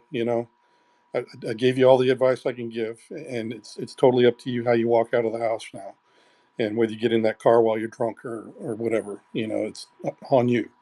But I've done everything I can to take those keys off you. Thank you, Jason. Thanks, Sarah. I think we've got J Just and then Star Rich, Captain. Yeah. Rich, real quick before I run to we go call on J Just. J Just, I just wanted to apologize for possibly cutting you off. I didn't mean to earlier. I was wanting to inquire more about locations with Jason Sands. I It's appreciate okay. I you. understand. Lots of hands. Maybe we Okay. can just get to one or two questions, right? Mm-hmm. Yeah. Yeah, I'll take. Go. I see 3 hands. Is that what you're seeing? I'm going to recycle real quick, folks. I see 6, but just you know Oh, what, no. just take what you can, Jason. You know what, you give us a lot of your time, and I appreciate it. If you want to take 3 new questions from somebody that's never been up, how much time do you want to give us? Yeah, I can do 3 more questions, and then I gotta Okay, roll out. I'm gonna take care of some things. All right, let's try to get the people that haven't asked the question then, if that's okay. Okay. Yeah. Jiggy, I haven't seen you. Maya, Randy, how about we go there? Star Dude. Sounds good. You want me to go, Jiggy? Yeah, go ahead, Jiggy. Oh, cool. Thanks. Yeah, all good. Yeah. Hey, Jason. Good to talk to you as always. Thanks everybody. Yeah, I'm Okay. just going to ask you, talking about, Grush talked about the Manhattan Project, was kind of a template that was used for UFOs. And I was just curious. I kind of thought that the Manhattan Project used front companies and misinformation, disinformation to obfuscate, what they were truly doing. Like they would have a company working on chemicals for the war effort, but in reality, they're refining uranium. So the true program was kind of underneath these front programs. And I came to mind, is it possible, in your opinion, that the program you were a part of and the program we hear that the scientists are not making any progress on reverse engineering craft, we see that narrative out there. Is it possible that that's a cover for the ARV program that has been more successful since the 50s? And that's the, a secondary program that maybe Oh is yeah, even, yeah. I can tell you for sure that that's exactly what they're doing. They're using. Well, here, the layer I see is that first of all, there's just a reverse engineering program that's very much like what the Russians, Chinese all have. That if they capture something from one of their adversaries, they're going to reverse engineer it. That's the vanilla side that I've alluded to. Then there's this other stuff that, hey, this thing crashed and we don't know what civilization it came from. It's definitely not United States, it's not Russian, and it's not Chinese. Then who the heck is this? And on top of that, this is really high tech stuff that we can't even produce on our own. And it's going to take a long time, like decades, just to figure out how they even put this thing together. That's the difference there. Um, and so when you're talking about the different layers of that within the program itself, then it becomes part of the cover story is then the vanilla side of the story, not, and the exotic stuff becomes the undercurrent that uses the logistics on how to get, if you're going to get a captured aircraft from an adversarial country from point A to point B, well, you'd use the same thing if you're going to get a UAP from point A to point B, but you would obfuscate that it was not anything special, that this was just part of the normal signature. Does that make sense? And so in other words, the vanilla becomes the cover story, and even though that one's in a special access program, then the stuff underneath that can also be manipulated to make it look like it's not what it is. Yeah, it makes sense. Thank you. Yeah. I think we got Randy and then Maya or Star Dude. Jason, is that right, Jason? Yeah, Jason, I appreciate you. Love you, brother. Last time I asked you a personal question, I asked you what was your favorite dish, and you said lobster. This time, this time I'm going to ask you: are you a Chevy, Ford, or Dodge truck man? Oh, geez. Uh, well, I'd have to say I fell in love with my Chevy Nova that I rebuilt as a young man. I was a sheet metal guy in the Air Force, and man, that was the most beautiful project I'd ever worked on. There you go. I had a Chevy too, so I'm right there with you, brother. Love you, Yeah. Jason. I love you. Keep on trucking. And anytime you need help, you just reach out to me in DMs. Okay. All right, I will. Okay. Thank you. Love you. Yep. I think we got Maya, then Star Dude, and then if we have time, maybe one last one with J Just. Hi, I don't think I've spoken to you before, Jason, but I think my question is quite specific, and it was why was the scientific exploration mission High Jump implemented on the Antarctic? What were they hoping to find? And on a kind of forward slash, what are your opinions on the Vril? Um, okay, this will be conjecture. I wasn't born in World War II, but I've read probably some of the same stuff now. What I do have is my experience and how it might connect. I believe the Project High Jump occurred after there was indicators that some of the Nazis went to South America, and that there was also some uh, information from some of the interrogation that indicated that Antarctica was going to be used for a hiding spot for some of the stuff that they were trying to, maybe take some of their, uh, or just hide away, maybe take some of their, maybe, this Glock, their Glock or whatever they call it, and then some of the other things that they had worked on.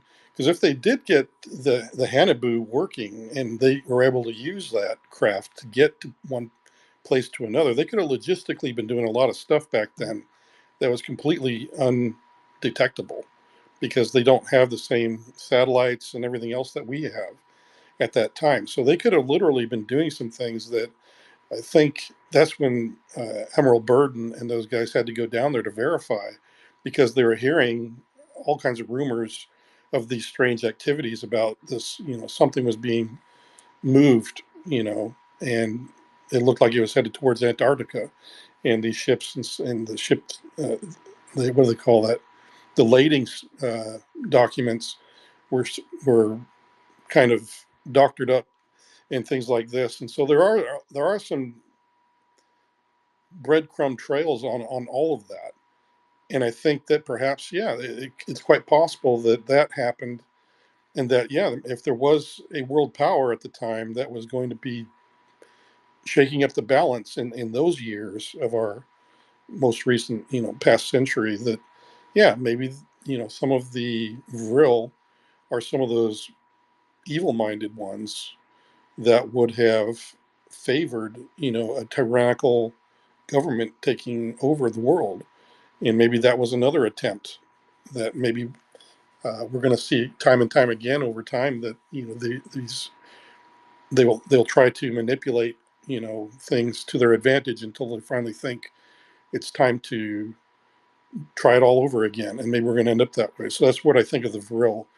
um, and I don't think, if they were working on weapon systems with the Nazis, I think that definitely, to me, they're not good people at all, uh, unless there was some real good reason on their part.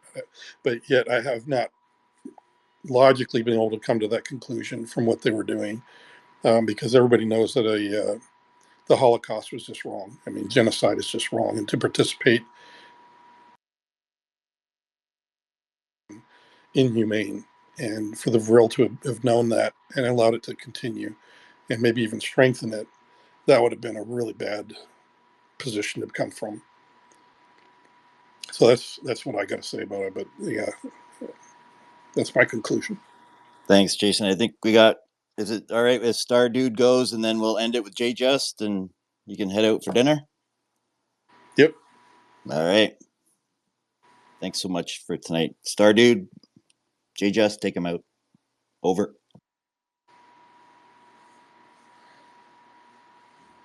Star Dude, are you there? Okay, J Just. let's take them away. Okay, I have many questions, but Yeah. people are telling me to ask this question. Yeah.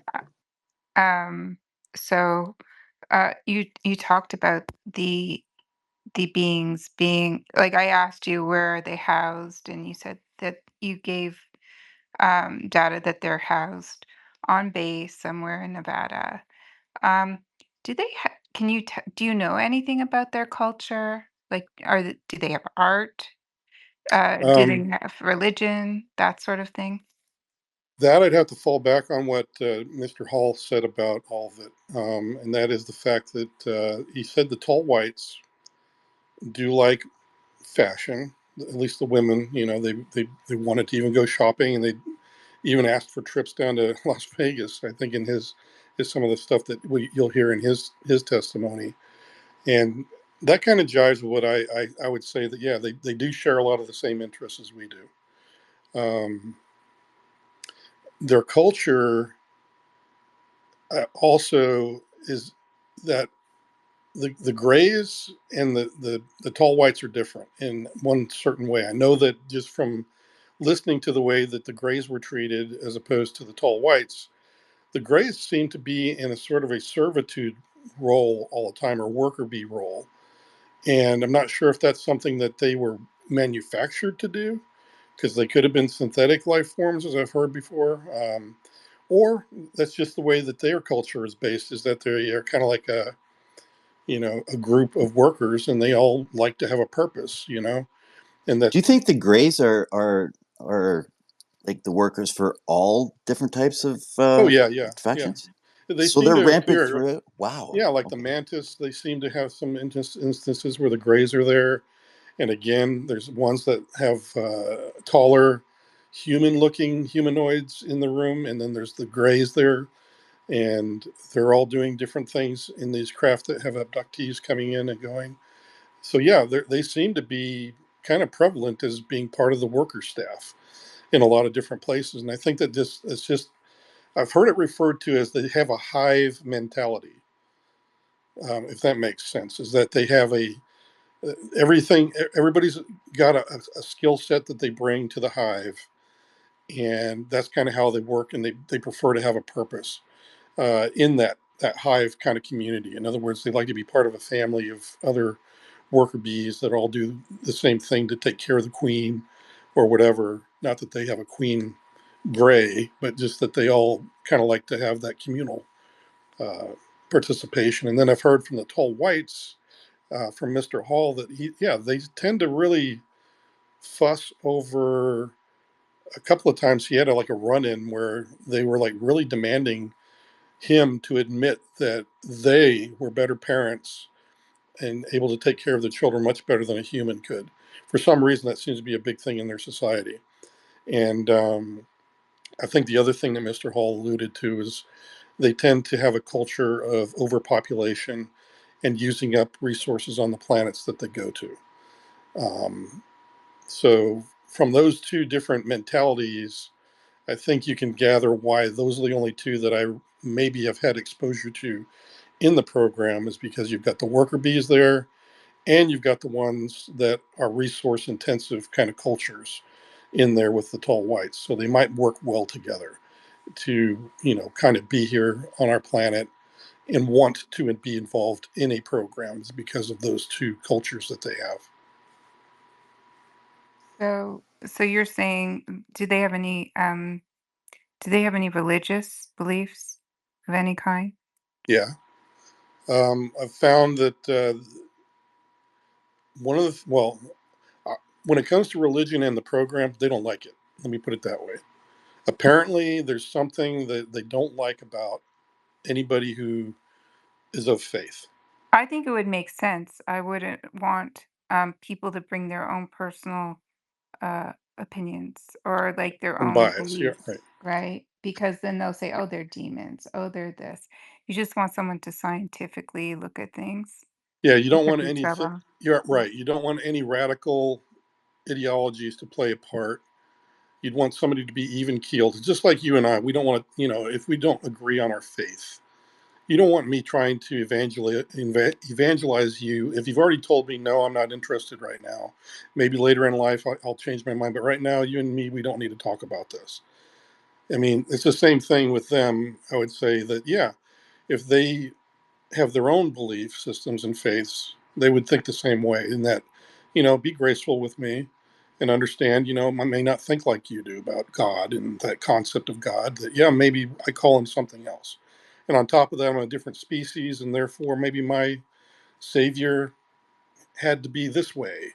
And maybe I'm not from a fallen race like you human beings are, and I don't need a Jesus Christ in my faith. All these things might be possibilities. So that's why, our biases can get in the way sometimes. And that's maybe why they shun the fact that, religion's not to be at the forefront of your job, if that makes sense. I mean, you can believe but, just don't make it a problem, in other words. Yeah, you don't want zealots Right, right. yeah. Yeah, it's like, I don't want to become a terrorist just to make you, you got to believe in God the way I do. Otherwise, the rest of the human race that doesn't believe like I do, gosh, I have to kill them all. Yeah, to me, that sounds totally insane. Can I sneak in one more question? Yeah, Just one more question. And I don't know which one to pick, but uh like considering the fact that we now see if it's true, we have other um races from different planets coming to Earth and we know that they exist. yeah, Okay, so our war machine knows this. Our president knows this. Other countries know this, and their leaders know this, and their war machines know this. yeah. Don't we look at our world differently instead of fighting amongst us? Wouldn't it be beneficial for us to stop war and you know band together, especially you know, amongst the even keel countries, even though like you'd say Putin is one way, he's not an idiot, right? Hmm. Like, wouldn't be wouldn't it make sense to try to make peace amongst It would, but everyone? here's the problem to that, in my eyes. You've got the elitist core that want everything for themselves, okay? And a lot of them are in government in a lot of places. And ultimately, wouldn't you, if you're an elitist and knew you could draw this out, instead of coming to a consensus and creating world peace, that you could claim turf, you could extort money, and you could gather power unto yourself by extending the amount of time before revealing the big fact that we're not alone. That's kind of what I think is going on with all the world governments. Is this a big game of take what you can before we're forced to admit to this? Does that make sense? Yeah, but Yeah, it makes sense. yeah, I guess so. The Bible talks about that part, but I mean, I'm just applying it to there. I'm not saying it is. So anybody that's calling me that, but I'm just saying the Bible does talk about it. Well, yeah, and honestly, that's human nature too. I mean, honestly, how long have we been kind of seeing tyrants literally doing exactly what I just said? And none of them even believe in God or have a faith of their own to speak of a lot of times. Do you think Or, they work from fear, Jason? oh yeah, that's why I was saying you got to be careful when you're going through a lull in life. You know, fears will come, stress will come. But like I said, you have to really know who you are and be confident that what you speak is power. What comes from your heart, your mouth speaks as well.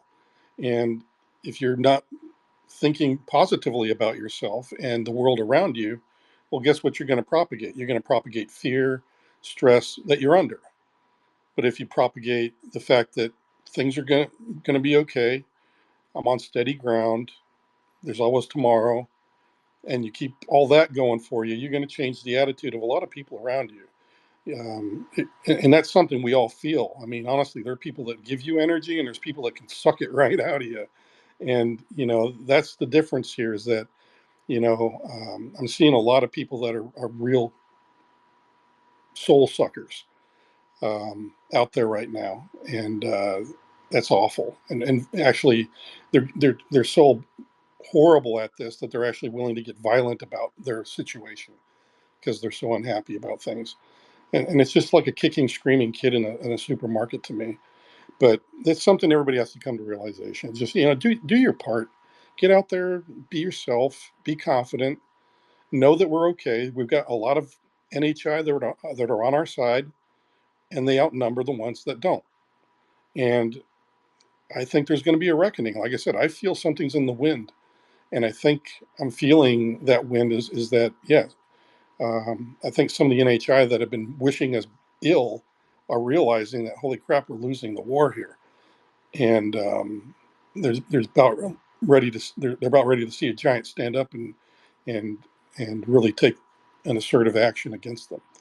And I think that's going to come from us if we can do it. I think that's going to be a huge, powerful thing because this is our planet, and I think that everything in it is connected to us, just Hey, like you hear Jason, from people from Gaia. I want to ask you a question. Do you like to do Oh, field research? Oh yeah, I love doing that. I've already talked to a lot of friends that want to do that. I like doing I garage got, experiments I'm too. getting a team. I'm getting a team ready for. I found an ancient civilization in Mount Whitney area in Oh Southern really? California, and we're gonna do a assessment. Of drones first, and I got to look over. I could see invisible dimensions, and I've seen portals, and a bird disappear in Sedona through a portal where a dude was sitting by. It was like in a chair. He was sitting by this portal, and the bird just disappeared. He was big too. It was like 3 foot, Mm, 2 foot wingspan, and I saw a Stargate come down on Fort Bragg in California. I was on the beach and it was mm, foggy. And I mean, it's kind of lucky, man. You go do this stuff and you just happen to see a Stargate coming down on Earth. I mean, it was like wicked. But if you want mm, to get in touch with me, just we're getting a team. We're going to do a skit, but I need a team of researchers and professionals. But I tell you what, you're a smart guy. I mean, you're very intelligent. You're even killed. I mean, you're not religious, and all, you're not controlled by religion. And I like that. I mean, mm, uh, and you got to understand, I am the one that don't believe in nothing. Okay. But I know, mm. you know, Yep. and third eye, believing in things is going third to be eye, against the law pretty much. simulation, Yeah. Yeah. simulation. So Jason has to head out to dinner, so I'm going to ask you to take your plane up and bring it right down. Thank you so much. Yeah. I totally agree. Those are all things that people are having to contend with right now. Um, the way I run my life is I got too much to worry about for my own self to worry about all you guys. I can wish all of you very well and all the blessings in the world. I pray for all of you and this world, the situation we're in, my family, all that every day. Okay, and you guys can do it in your own way. Send out cards to folks and let them know that you appreciate them, and that whatever it is, your kids too.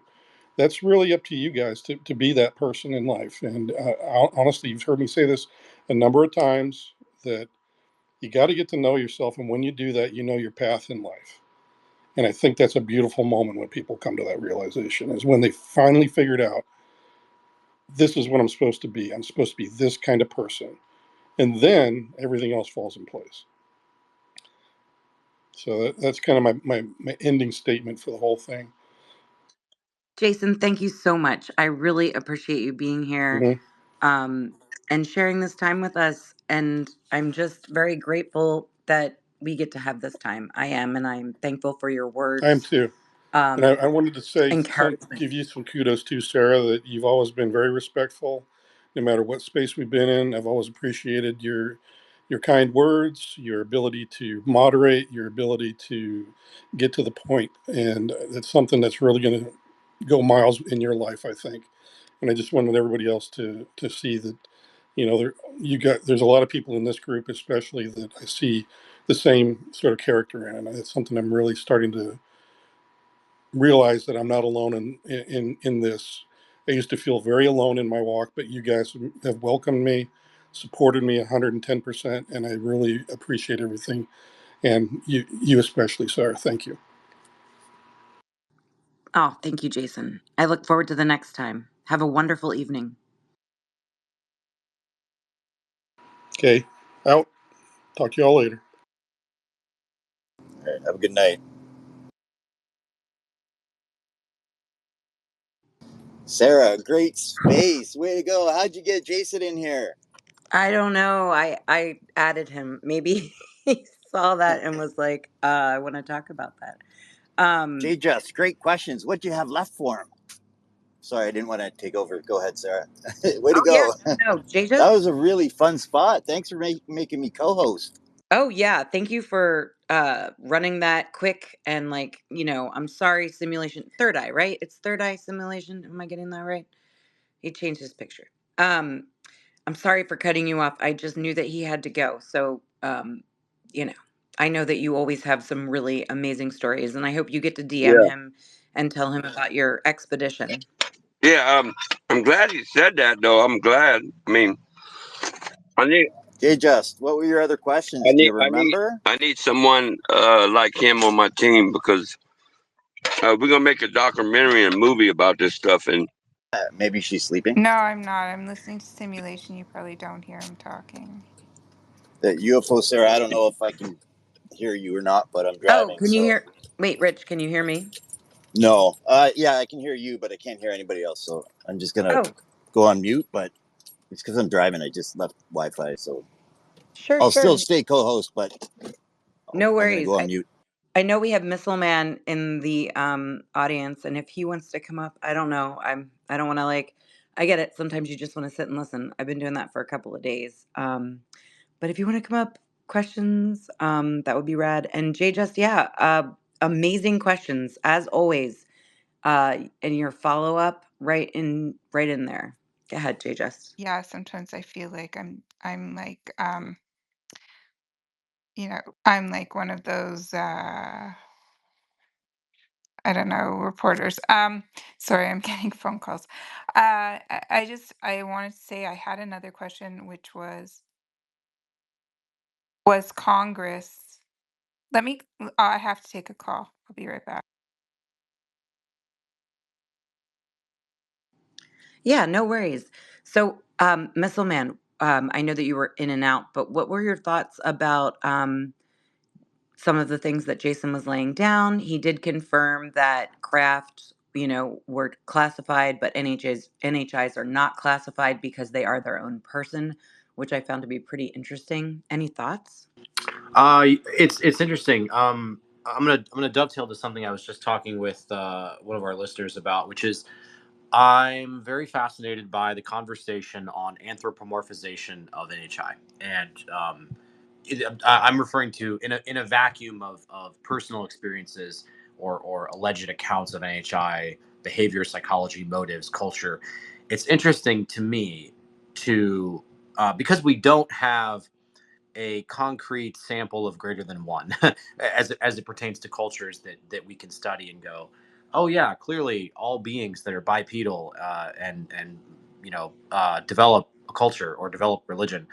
So it's interesting because I think that um, in mathematics and applied mechanics there's this concept of nonlinear systems versus linear systems, and the behavior of nonlinear systems is so radically different, like in chaotic systems, right? Which is the notion that the error in initial starting conditions can be greater than the predictive ability, which that's the characteristic of a chaotic system or a pseudo periodic system, and that's what produces unpredictable outcomes.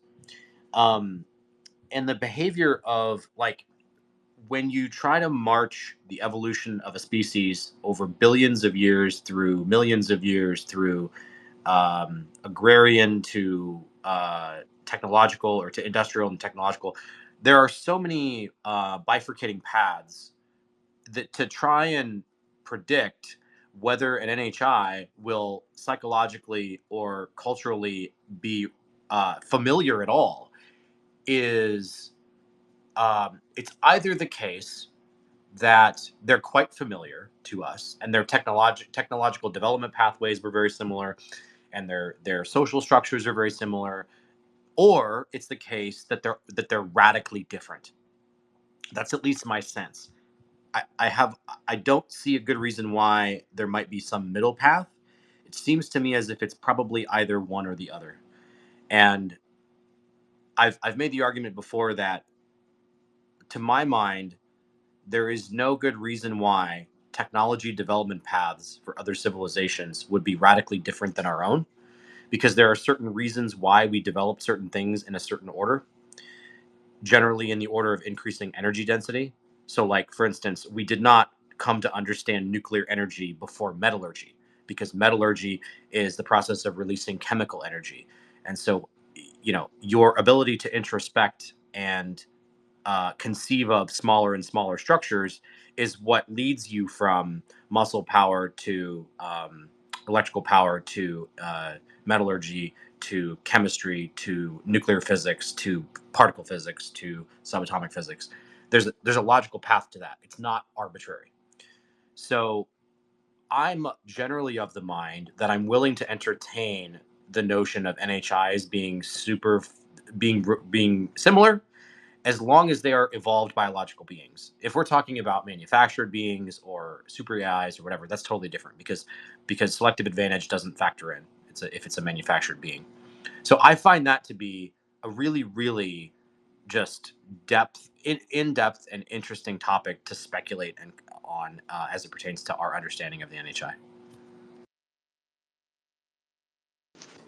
Wow. Thank you. Because I am following in the sense that, um, well, okay. So when Jason Sands, says I think it was the tall grays had to leave, the room before he could go in. They have to clean it down and then he gets to enter the room. I imagine that those would be the type of NHIs that have personality and, quite possibly what you were describing. And then maybe the ones that are in the crafts that they've recovered are just simply material, that they were just created to drive the vehicle. I mean, what are you thinking on either side of that issue? He raised an interesting possibility with. I hadn't before considered the possibility that short grays could be like products that they purchase slash trade and use, like little servants, right? It's like the Which, cosmic version of the Tesla Android, but way more advanced, bro. Think of it like that. It yeah, makes a lot of sense. and it raises some really fascinating ethical problems, like how self-aware are they? It's there's been a number of different episodes of sci-fi series and things where there are beings like that serve a certain purpose in a society and have a very limited amount of autonomy, and the question of is this right or wrong, like do they know the difference, and yeah, super interesting.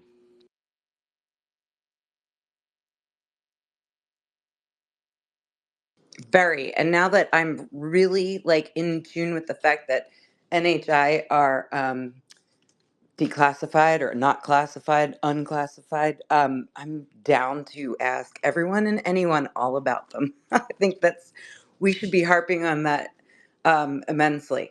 Jay Just. Yeah, I'm seeing posts. I should probably post it in the Jumbotron. Someone, I don't know who she is saying that Congress has actually gone to laboratories um, and been to these projects. She's alluding to the fact that they've okay, so it's Maya Benowitz. I don't know if anyone knows who she is. She's saying the Senate doubled down on the UAPDA, which mentions technology of unknown origin like a dozen times. They did so because they've been on field trips to the labs and have seen the tech themselves and know it isn't extraterrestrial in origin. Does anyone know who she is and if there's any truth to that?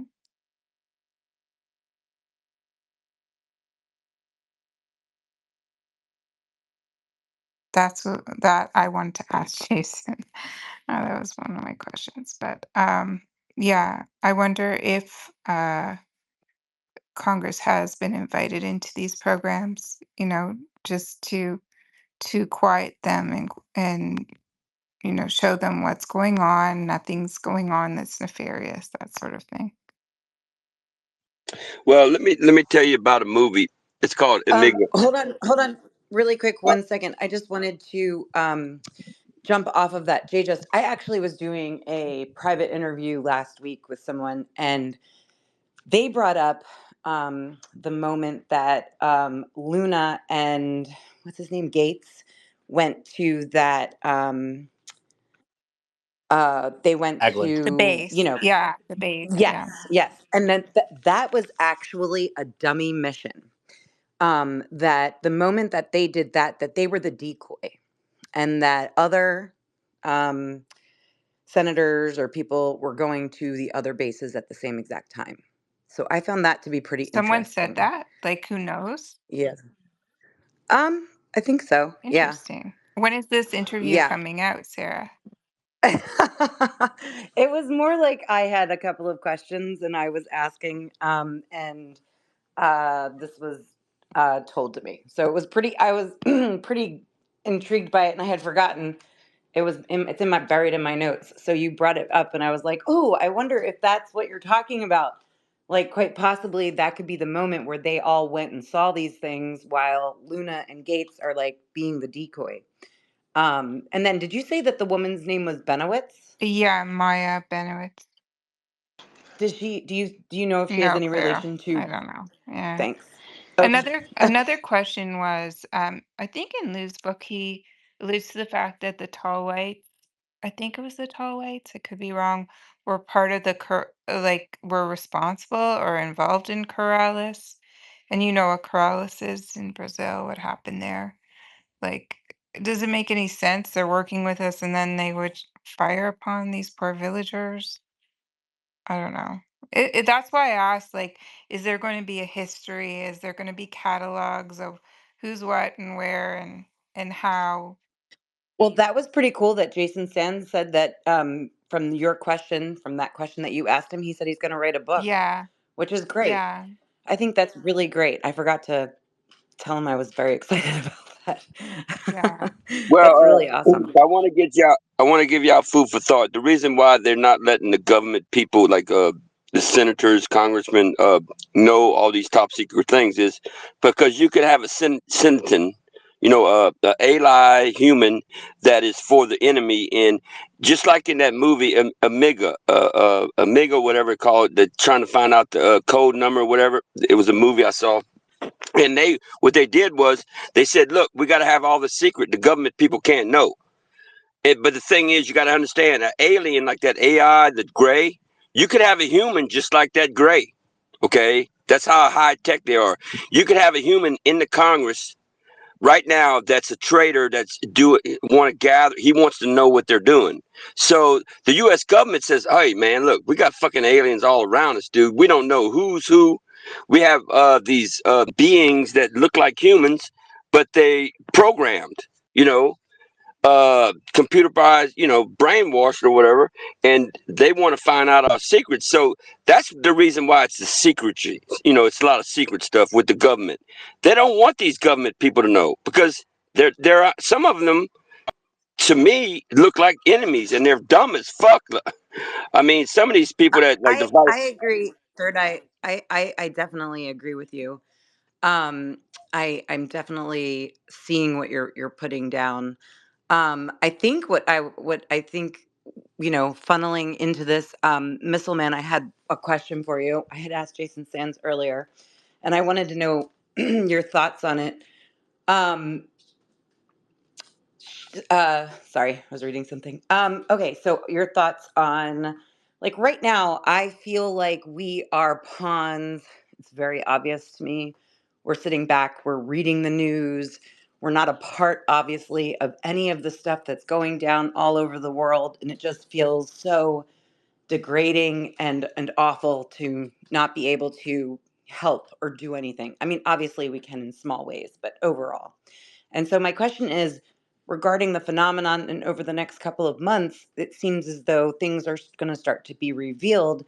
Do you think that we will be sitting back and, just like we are now and watching things, or do you think there will be active participation by us, the human race, regarding the phenomenon? I'm not much of an authority on the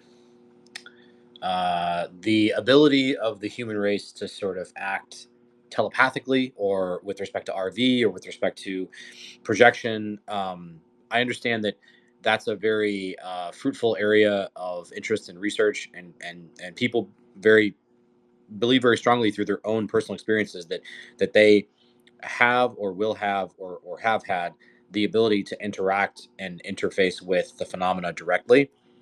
Um, I actually met a CE5 experiencer not too long ago that talked about her experiences in doing that. So I have respect for the perception that that's a real thing. I just don't have any expertise in talking about it.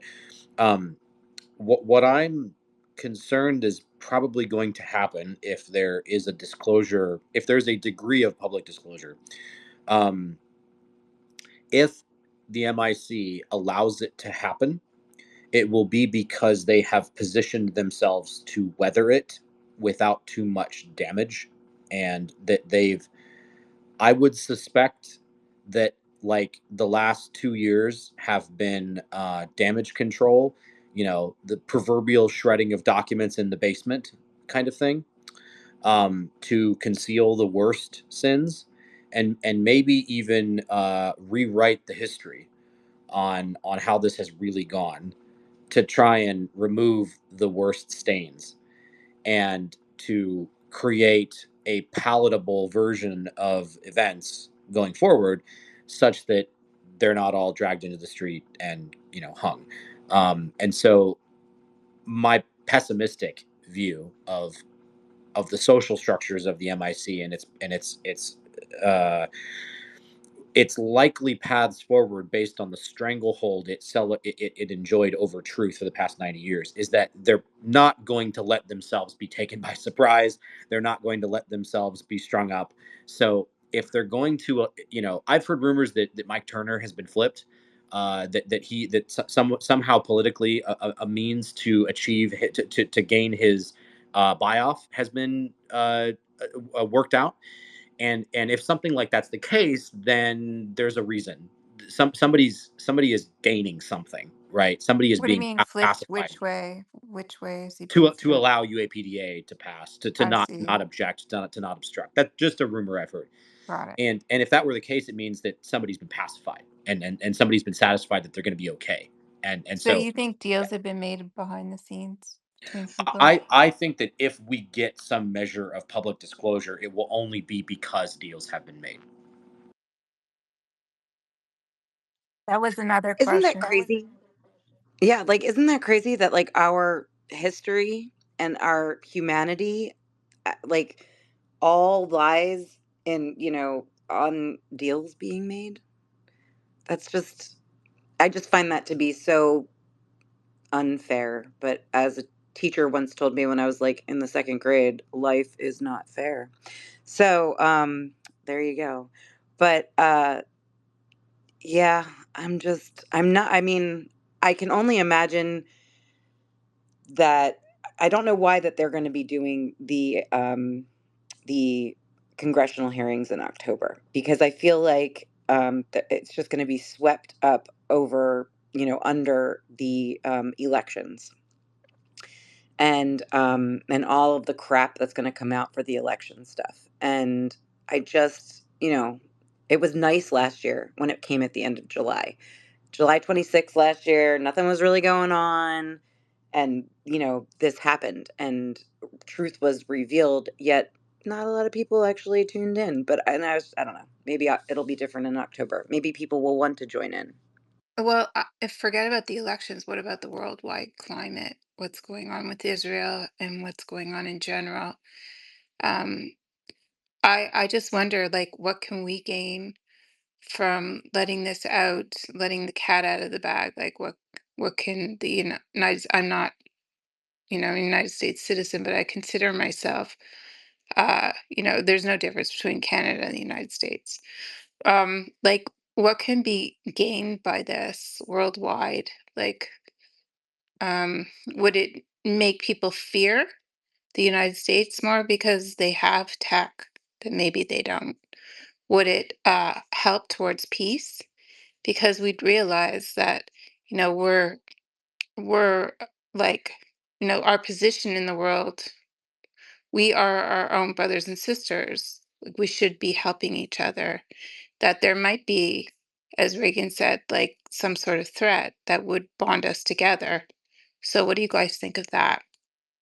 Well, you're just a future American waiting until the annexation of Canada because Trudeau's kind of driving it downhill. King Charles is flirting with converting to Islam, and I think the people of Canada need a more free future. So I think you're talking with your future self there and getting a little bit of advice No, I've of always felt what is to like I come. was like, you know, a satellite. We were kind of the same thing. It's no different, just a little bit of cultural difference. Well, Canada's basically on the edge of America for the most part, and a lot of the economy has been stifled because of Trudeau's failure with the border closures, and the effect of that has kind of shown people the importance of not cutting off, the very important economic neighbor that most of the trade relies upon.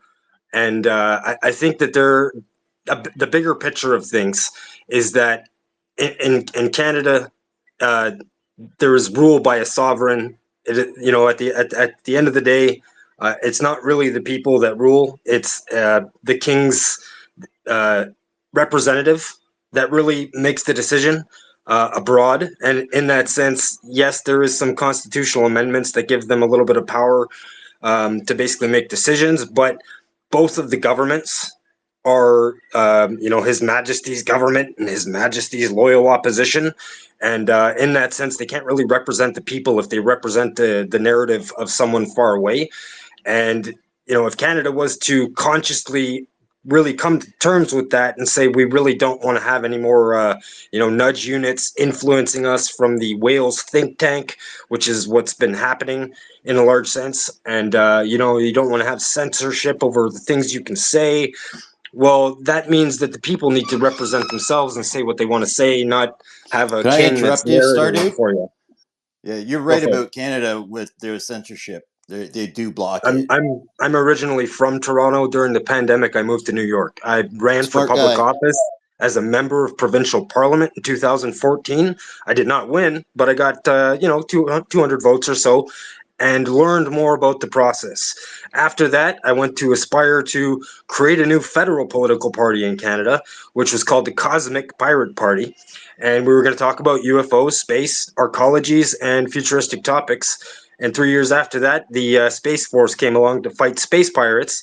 So we kind of adjusted our notion there and declared ourselves as cosmic privateers, and kind of nudge the historical fact that America was founded by privateers. And so maybe a cosmic republic of Earth might be something we could try to aspire to inspire within the debate of the world by moving Canada towards a republic. And then the US and Canada saying, well, maybe the rest of the Commonwealth could do that. And then you've got a republic the size of, 500 million people. That's going to be a lot stronger of a voice of freedom in the I world. think religion holds us back more than anything sometimes. Or maybe our lack of Um, understanding of what religion is. But I don't know. Stardude, don't you think Canada is more of an oligarchy system now? Yeah, it's I'd say since 2010 is Yeah. really when the problem started there, and I look at it as in 2010. The reason that I say that is in the G20 that happened in Toronto, they had all of these globalist leaders I that was there. came to, yep, and I was there too, man. That was my town, and they all came to Toronto and they basically did the biggest crackdown on civil rights up until the Freedom Convoy. And a few years after that, in 2015, Trudeau endorsed this while he was campaigning. And I think that was kind of a signal to the globalists being like, hey, I'm your guy that will be okay with you cracking down on the rights and responsibilities and everything else that citizens have. And what happened? Well, he kind of shit on us on behalf of the globalists, right? Well, They all he shut did was everything adopt the down. WEF plans, like a lot of the Right. places are doing right now. But That where we does the see. And the WF America plan come needs to be from? careful not to end up this way. Where does the WF come from? It comes from Klaus Schwab. Klaus Yeah. Schwab he's a knight of Charles. Well, originally a knight of the Queen. And the order of knights that he was actually a part of was created by the king's son who fought in the American Revolutionary War. And it's globalist. They want imperialism. And I don't think they care about how they attain that. They So just want don't the power. NHI act the same way? Well, Did we just hear that? What if King Charles is a hybrid himself?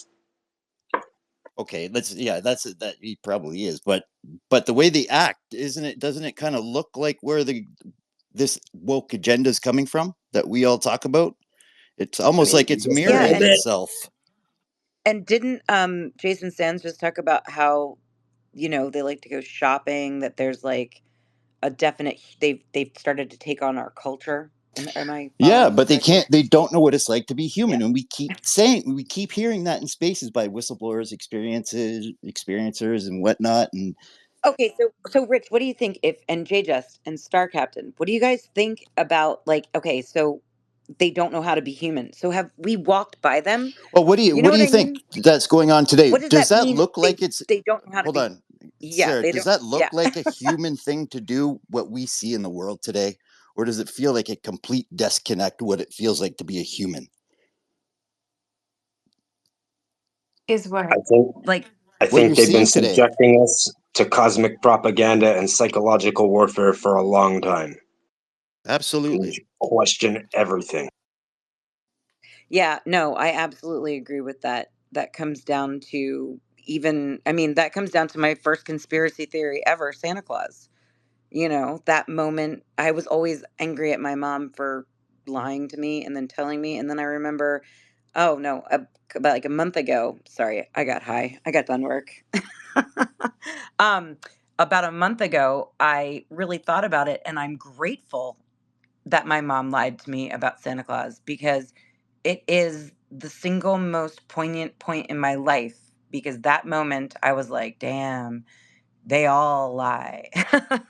Everybody lies. And they all, and I mean, it just woke me up. Like, that was the moment. And I was like at But is 10. it a I'm not even lie, or sure. is it something that's just to make your life a Oh, little no, it bit was. more magical than it would No, no, be? no, not at all. It was absolutely like specifically remember my dad telling me the story of when he was a kid and he heard the reindeer, hooves on the, rooftop.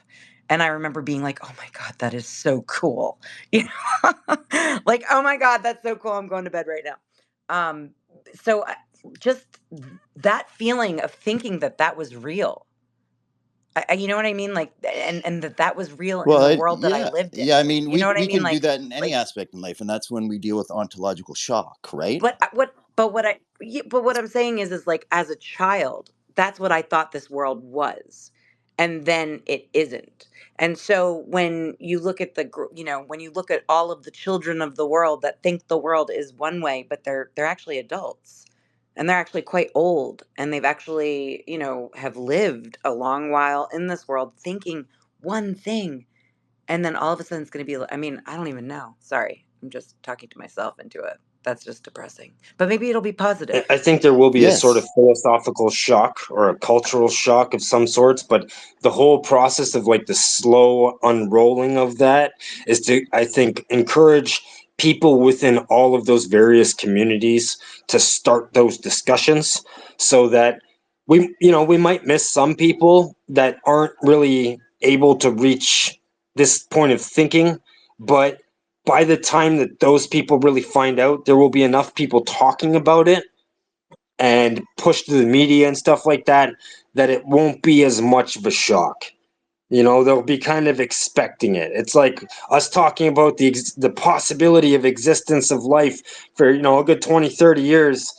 It's pretty much reached most of the world's population, except, small pockets of places that are like very heavily religiously inundated, that have their ideology, fixated in that sense. But for the most part, the free thinking part of the world, which I think needs to inspire this conversation so that we have a cosmic republic of Earth type outcome rather than a galactic empire, we need to have that conversation. It's not going to come out of China. It's not going to come out of Russia. We don't want a global communist empire that's going to be pushing that shit. It needs to come out of the free people, and that's going to happen from people talking about it. And the Okay, ability Star for Captain. I have a. millions to talk about it, I have, let me lay my plan. The millions yeah, to yeah, talk sure. about it will bring out the vastness of the conversation. Done. So sorry, so sorry. I like I said, I just got enjoyably high, and I'm loving this, and I'm curious. What? Okay, so let's just say that the United States is the one that does disclosure.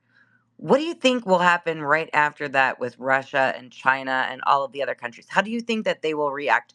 Do you think that Russia, because they control their media, that they can keep that away from all of their not Russia, sorry, China. Or maybe it is Russia too, but China definitely controls their media. That's what I mean.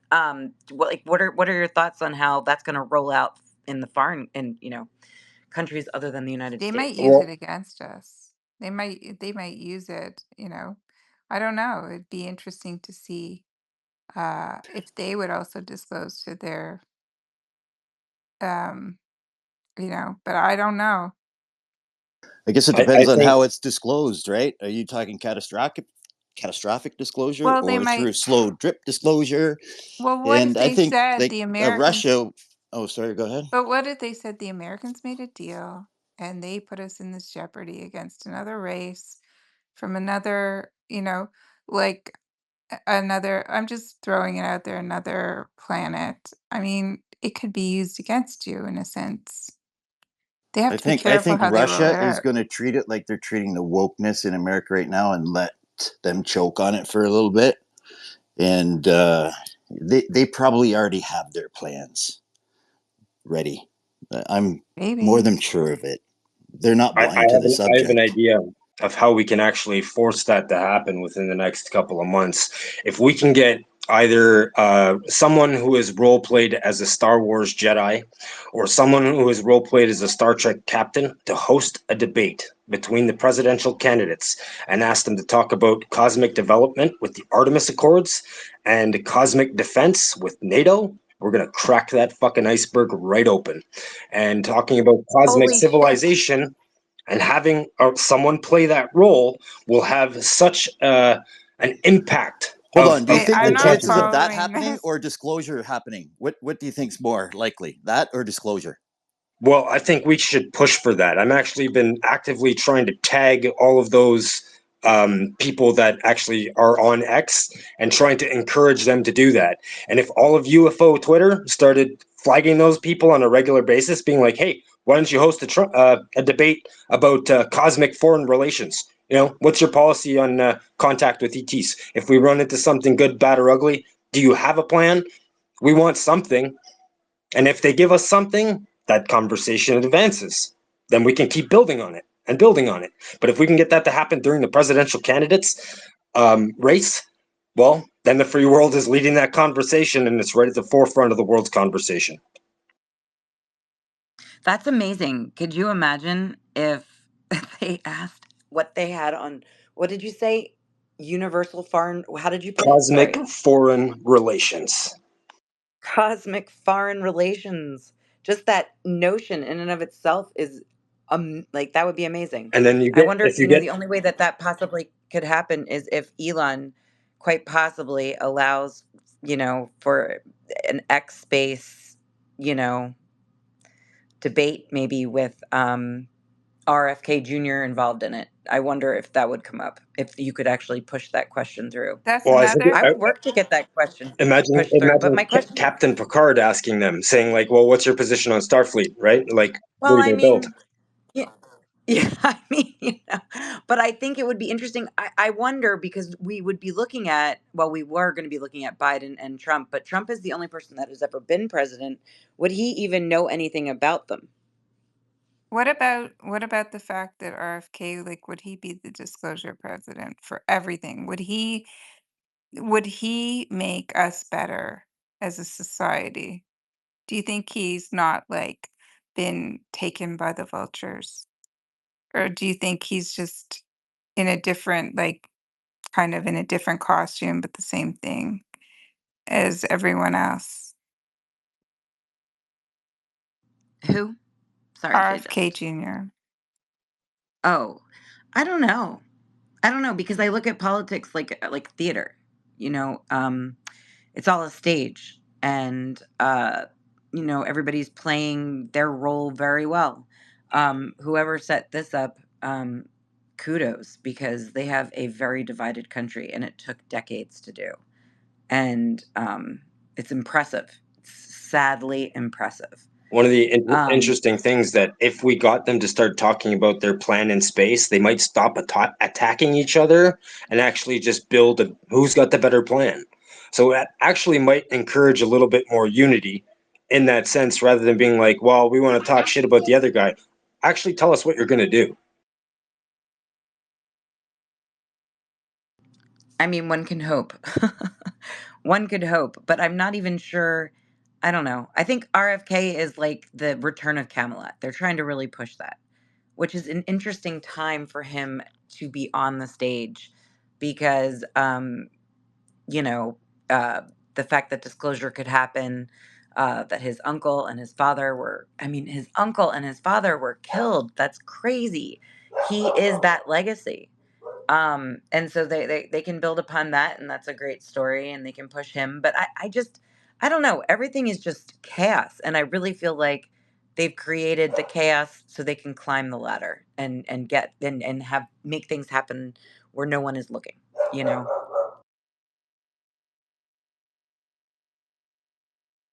But my sister's dog is barking. Sorry guys. But are you all three from Canada? I Yeah, think I so, think yeah. so. That's freaking awesome. Well, So, can you give us disclosure, like what's happening with Canadian disclosure? Yeah, nothing. The world is watching America right now. It's you not guys coming through pulled you anywhere guys As else. they always pulled do. me down to the states.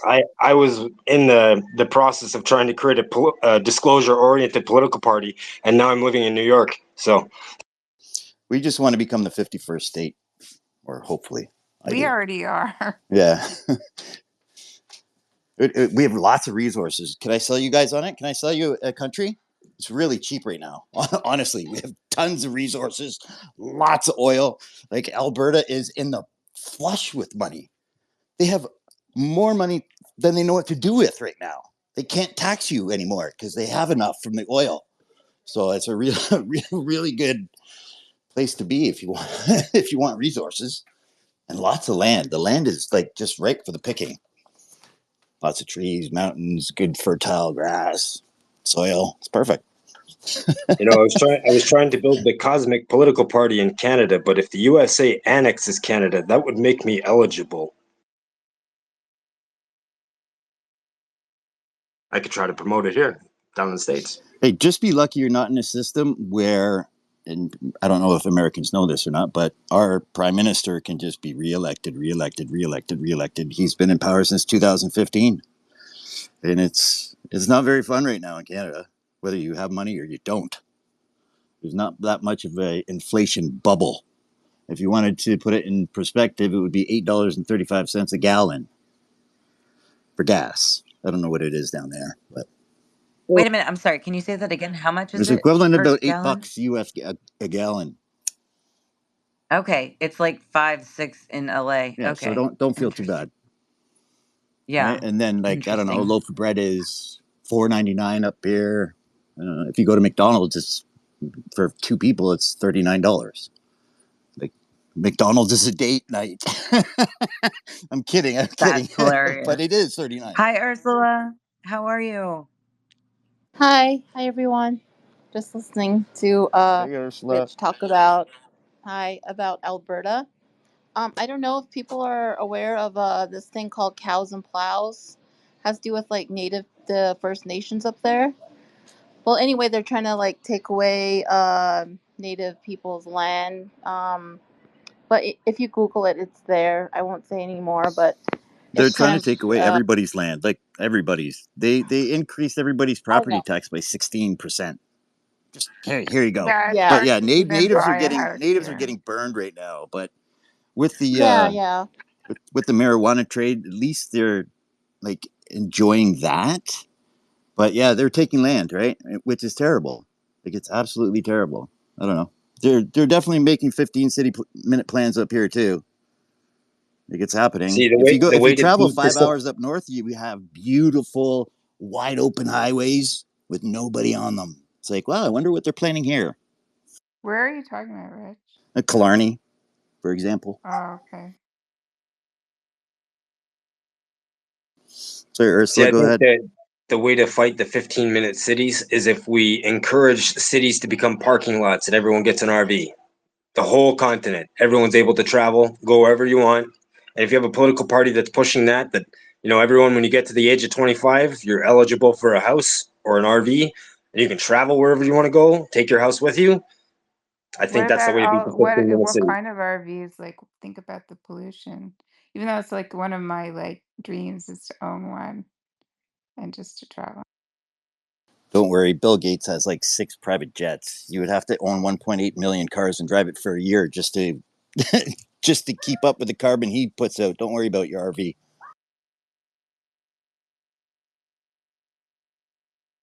Ursula, you got your hand up? Oh, I was just going to add that the way that they're taking away their land or their reserves is by saying, "Oh, we'll give you like 100,000 here or 50 to 60,000 here," and no one was really looking at the small print until recently. Uh, One of my mom's friends started going and advocating for all the First Nations, and so she's like one of the only lawyers I think is she's trying to help all the people, and I guess a lot of some reserves they already signed the papers, so and I don't know if a lot of those people receive money, but that's what's going on right up there right now anyways.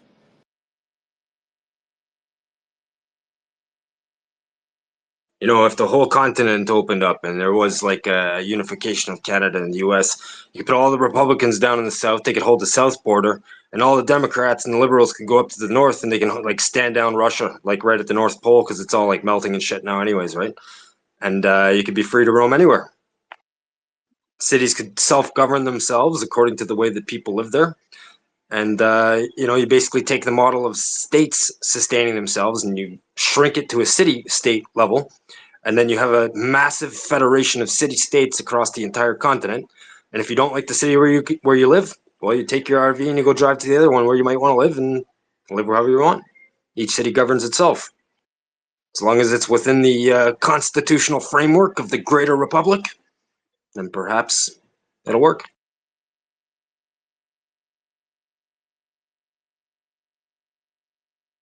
Perhaps it will work.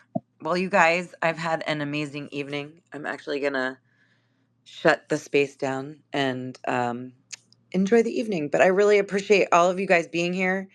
Rich, pleasure. Thank you so much for co hosting. Jay, just always a pleasure. Um, I really Well, appreciate you thank you, guys. Star Sarah. I Captain, really appreciate it. thank Great you. job with Yes, Jason. thank you. Ursula. Great questions today. Thanks for having us Amazing. on. Yeah, no worries. And hey, I love that all of you guys are Canadian. We got to talk more and I got to learn more about Canada. Oh, I think I'm doing a trip to Newfoundland next year, but that's Ooh, that would Newfoundland. be It's one of the fun. That best would Yeah. be parts of beautiful. Canada. Yep. We'll have to chat in another space. But yes, thank you guys so much. I appreciate you all. Anytime we can talk about disclosure, that's what I'm about. Like, I just don't want to. Sometimes it's good to talk about Sarah, nothing, do you but want me to like, teach you a little come on. French? Oh no, I'm Are good you? on the French. That's Okay. good. Yeah, Okay. yeah, yeah, I'll just yeah. throw this out there. You tell me Just like, what I'm saying then. Mon bicyclette rouge. oh boy, red. I'm something Mon red. bicyclette rouge. My My bicycle's Uh, red. Yeah. my There you go. ah. And I failed French. I was kicked out of the class so many times for misbehaving. I know I took French and I can read it better than hear it. So, but All yeah, right. Great job. yeah. We'll see you in Well, spaces. thank you guys. See you guys in spaces. Catch y'all in the future.